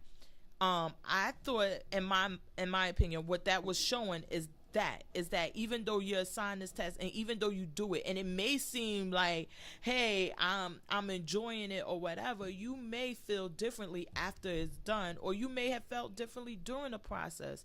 And I would love, and I'm sure it's going to happen, that we'll see some of them jump ship because of that. Like, I can't do this. And maybe I would have felt different about it if he had put up a fight up to that point. You know what I mean? If he... Well, they brand fucking new. But you put up enough of a fight to steal the case. So then if you telling me like you steal the case and then you have regret about what the case is, you know what I mean? Like, to me, I didn't see that. He didn't have regret until the girl shamed him into, you're celebrating someone going to jail. Oh, you're right. Let me sit and be sad for a minute. He didn't seem to have regret up until that point. If he had like, oh, damn, I don't really feel like I shouldn't have even took this case. Now I gotta, how am I going to do? He didn't have that sort of going back and forth in between getting the conviction. So maybe that would have made me feel differently about that case in the end. You know what I mean? If I had saw that fight in him and then be like, I still got to do it. My boss said I still got to do it. He's sitting right here. I can't put up a half-ass case. But I didn't see that argument in him up until the very end when the girl shamed him for having champagne about it. So, for the people, you in or out? I'm going to give it another try. I'm going to give it another try. Yeah, I'm going to give it... now, wait, I must have missed something. Who was having sex, though? I thought all of them were like into relationships and all of... They didn't have sex. No, I was exaggerating with them having sex. I could deal without the sex. I was like, no, I'm just... But it's coming. Look, I was sad. I was like, I missed sex. It's coming. Well, we see the black guy hooks up with somebody coming up. The shit is coming. Because on Grey's Anatomy, that was the thing. Yes. And then on How to Get Away with Murder, we see in that's the, right. It's coming. Yeah. And it's going to be gay sex. And it's going to be all of that. It's coming. I agree. But I was just sad. I was like, I miss sex? I need to see that. I can't. All right. So we already late. I was about to say, yeah. Let's get to the picks. You got skips? Oh, I do have a skip. So coming up this week on Netflix is Santa Clarita Diet season. I don't know how the fuck this got a season 2. Because it's Drew Barrymore. So bad. Isn't that the one with her? Yes. I can't believe it got a season 2. So I'm telling you, Netflix, you on that bullshit for this. And if you watch it, you on that bullshit too. I'm just telling you, listener. Don't stop listening. But you on that bullshit if you watch this shit. Oh my God. Speaking of Netflix, next week we gotta discuss Jessica Jones. I ain't watched none of it. Did you like it? Oh, I watched it all. You liked it? Save it for next week. Okay. All right. But that's your skip? That's my skip for the week. Okay. What are your picks? Ooh. So, season 10 Drag Race. Okay. It's coming on. This is what we've been waiting for. The clips look amazing. I'm just all in for it. Krypton is finally coming on. This was your pick like 2-3 weeks ago. Okay. This is finally the week it's coming on Sci-Fi. 10 o'clock. Get ready for it. And last night during Married to Medicine, I had not seen this preview before, but there was a trailer for Southern Charm New Orleans. Oh honey. God. My sister watches that. Oh no. Now see, I don't watch the other one. But I'm here for these black folk. And I'm here for New Orleans. You know, New Orleans is like that's me and New Orleans. We share kinship. So I am here for this. I don't even know when it's coming on. I didn't even see a date. I'll let you know every week. We'll count down to it. I can't wait for it. I'm so excited. Well, my picks for this week, one of them you're going to be shocked at. Uh-oh. I watched Champions on NBC. It's a pick? And when I loved. What? No. You watched the first episode? Yes. And the second one? Yes. No. Mm-mm. The second, not as good as the Your gangster card has been revoked. Oh my God. That serious? little boy is every fucking thing. Okay. And this week when he's like throwing the stuff everywhere and leaving a mess, and he's just walking around dropping the towels, he's like, is someone gonna clean up? And the mother, Mindy, like, oh no, I never disciplined him, that's too hard, like I just clean up and do whatever he wants. I'm like, oh my God, this show is everything. And then I think the uncle is gonna be gay. I'll watch the second episode just on the strength of you, but I don't know if I'm changing my pick. I thought the first episode was really good. Oh, absolutely. I thought the shit was hilarious. I thought only thing I didn't like is that his girlfriend, I don't know how that's going to sound, but I'm sure y'all going to understand what I mean. Is that maybe they should have got a more Indian looking girl if they wanted that to be the whole thing, because they had to announce that she's Indian. And I was like, well, if you got to announce that she's Indian. But Mindy, I guess if you didn't know she was Indian, you'd be like, she's probably black or something. Right. This girl, you would be like, is she Spanish? Is she white? What is she? Right. And maybe they should have got a more Indian looking girl, or maybe she could have been a traditional, like dressed into something like the fact sorry because the fact that they had to announce that she's Indian, it was like that kind of took away from it. But oh my God, this I love. I wish y'all could see my face right now. That little boy, oh my God, he is. You did not. I'm gonna watch it again. Everything. I didn't. He was not giving me any of my life. Oh my God, that little boy. And I watched it with my kids, and they was like, "Oh my God, this is so funny." Really? Oh my gosh, I'm gonna watch the second episode. I can't promise I'm gonna do more than that though, but I watched the second one. That one was good. Okay. Then I watched Life Sentence on CW. How was that? I love that one. Yeah. It was really good. So the whole thing about the show is that, I guess for Champions, that was FPG's pick last week, but it's about the guy and his brother own the gym. They live together, and he had a son in high school, but he didn't know. Indian girl, she was pregnant. She didn't tell him she had the baby, and he has an audition to get into the school in New York. So they come to New York, and that's when she finally tells them, like, oh, this is your son. It's got a very good spot. It's Thursdays after Will and Grace. Will and Grace. Oh my God, that episode with him and the We're gonna have to put a pin in it. Oh my God, I know. Oh my God.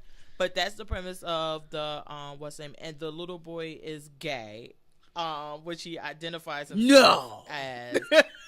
But he is like, oh, and when are we gonna go? And I'm like, oh my God, I love it. But I think the uncle is gonna be gay, and it's like the uncle is really sweet on him, but the father is like, okay, we need to discipline, we need to do this, and the uncle like, I'll just pick up his clothes. They're so tiny. We'll do it. And oh my God, it's just so, I was laughing. But Life Sentence is on the CW that the girl believes, well, she has cancer, so she thinks that she's dying. So she's living her life in preparation for death, and everybody around her is preparing for her death. Then she goes to the doctor for a visit, and they're like, you're cured. Yeah, you don't have cancer anymore. So at that moment, she finds out like everything that she thought was true was really a lie. Like her parents, once they find out she's cured, they're like, oh, okay, we're separated and we're losing the house because we mortgaged it to send you to Paris and to pay for this for you and pay for your apartment. And we're going to lose the house because we can't pay for it. And the mother is a lesbian now with some other girl. And then the girl's like, okay, well, I guess I could get a job to pay my own bills now that I'm not dying. And that's the whole thing. And then her sister, everybody act like everything was perfect for her. And then once she finds out she's not dying, she learns like the shit all a mess. And then isn't it something with her husband too? They had got married very quickly. Oh, so they sent her to Paris, and she met this guy while she was there in Paris for a month or whatever, married him, came back to the States, and every night they have sex with all of these candles lit on the bed, all of this thing. And then once she finds out that she's not dying of cancer, and they doesn't like, can we just have regular sex? Like, I gotta do this no more. Everything. the first episode was really, really, really, really good. Okay. The second episode, it was like I was watching it trying to get like okay, because I thought that the premise was like really good. So then she find out like this whole shitstorm. Then she try to watch her sister kids. They never made her do anything. Right. So she's like, okay, I'm gonna have to find a job, and I can help out with the kids, and I could. It's just really, I really liked it. It was funny. It was. Right. It kind of reminded me if you like Ugly Betty, right? But not so extreme. Like whereas drama is funny, it's the whole story. Okay. It was really, really good. I'll give it a try. I saw it and I was like, oh, do I want to pick? Look, do I want to pick up another CW show? I know. And that I only picked it up because I was going to go watch Riverdale, and I saw it because. Let me tell you, ever since I got into My Crazy Ex-Girlfriend, I'm in love with that fucking show. And the season ended, I am in love with that show. So on Friday nights, that is one of my shows that I watch. It's My Crazy. I love that shit. So that's on CW. And then my last pick was Jesus and Mero. Yes. Because I don't know why. Like I said, I never watched the show. I heard about them. But ever since they were on Breakfast Club with that hot mess, yes, I started watching the other episodes, and I'm like, oh, this shit is funny. They are funny. Oh, my God. There are always clips of them on Twitter, roaming around on Twitter or something, making fun of it. And it's just like, oh, I can't stand it. No, and the first time I heard anything about the show on Joe Budden podcast, he was playing a clip about Envy. And that's when I first heard it. And I was like, oh, they sound funny. But then I just started watching all the episodes and everything now. And I'm like, oh, they are funny as shit. They are. Oh, my God. All right. So those are some good picks. Those are my picks. For this week. The new episodes will be available on Tuesday on iTunes, Google Play, SoundCloud. We everywhere. We on YouTube. We in these streets. On YouTube. As sheltered as they may be. Your streets are sheltered. We're on Instagram at The Life of a TV Addict. And on Twitter at JMOabout. At Notorious FPG. I think that's about it. So #stay addicted. See y'all next week.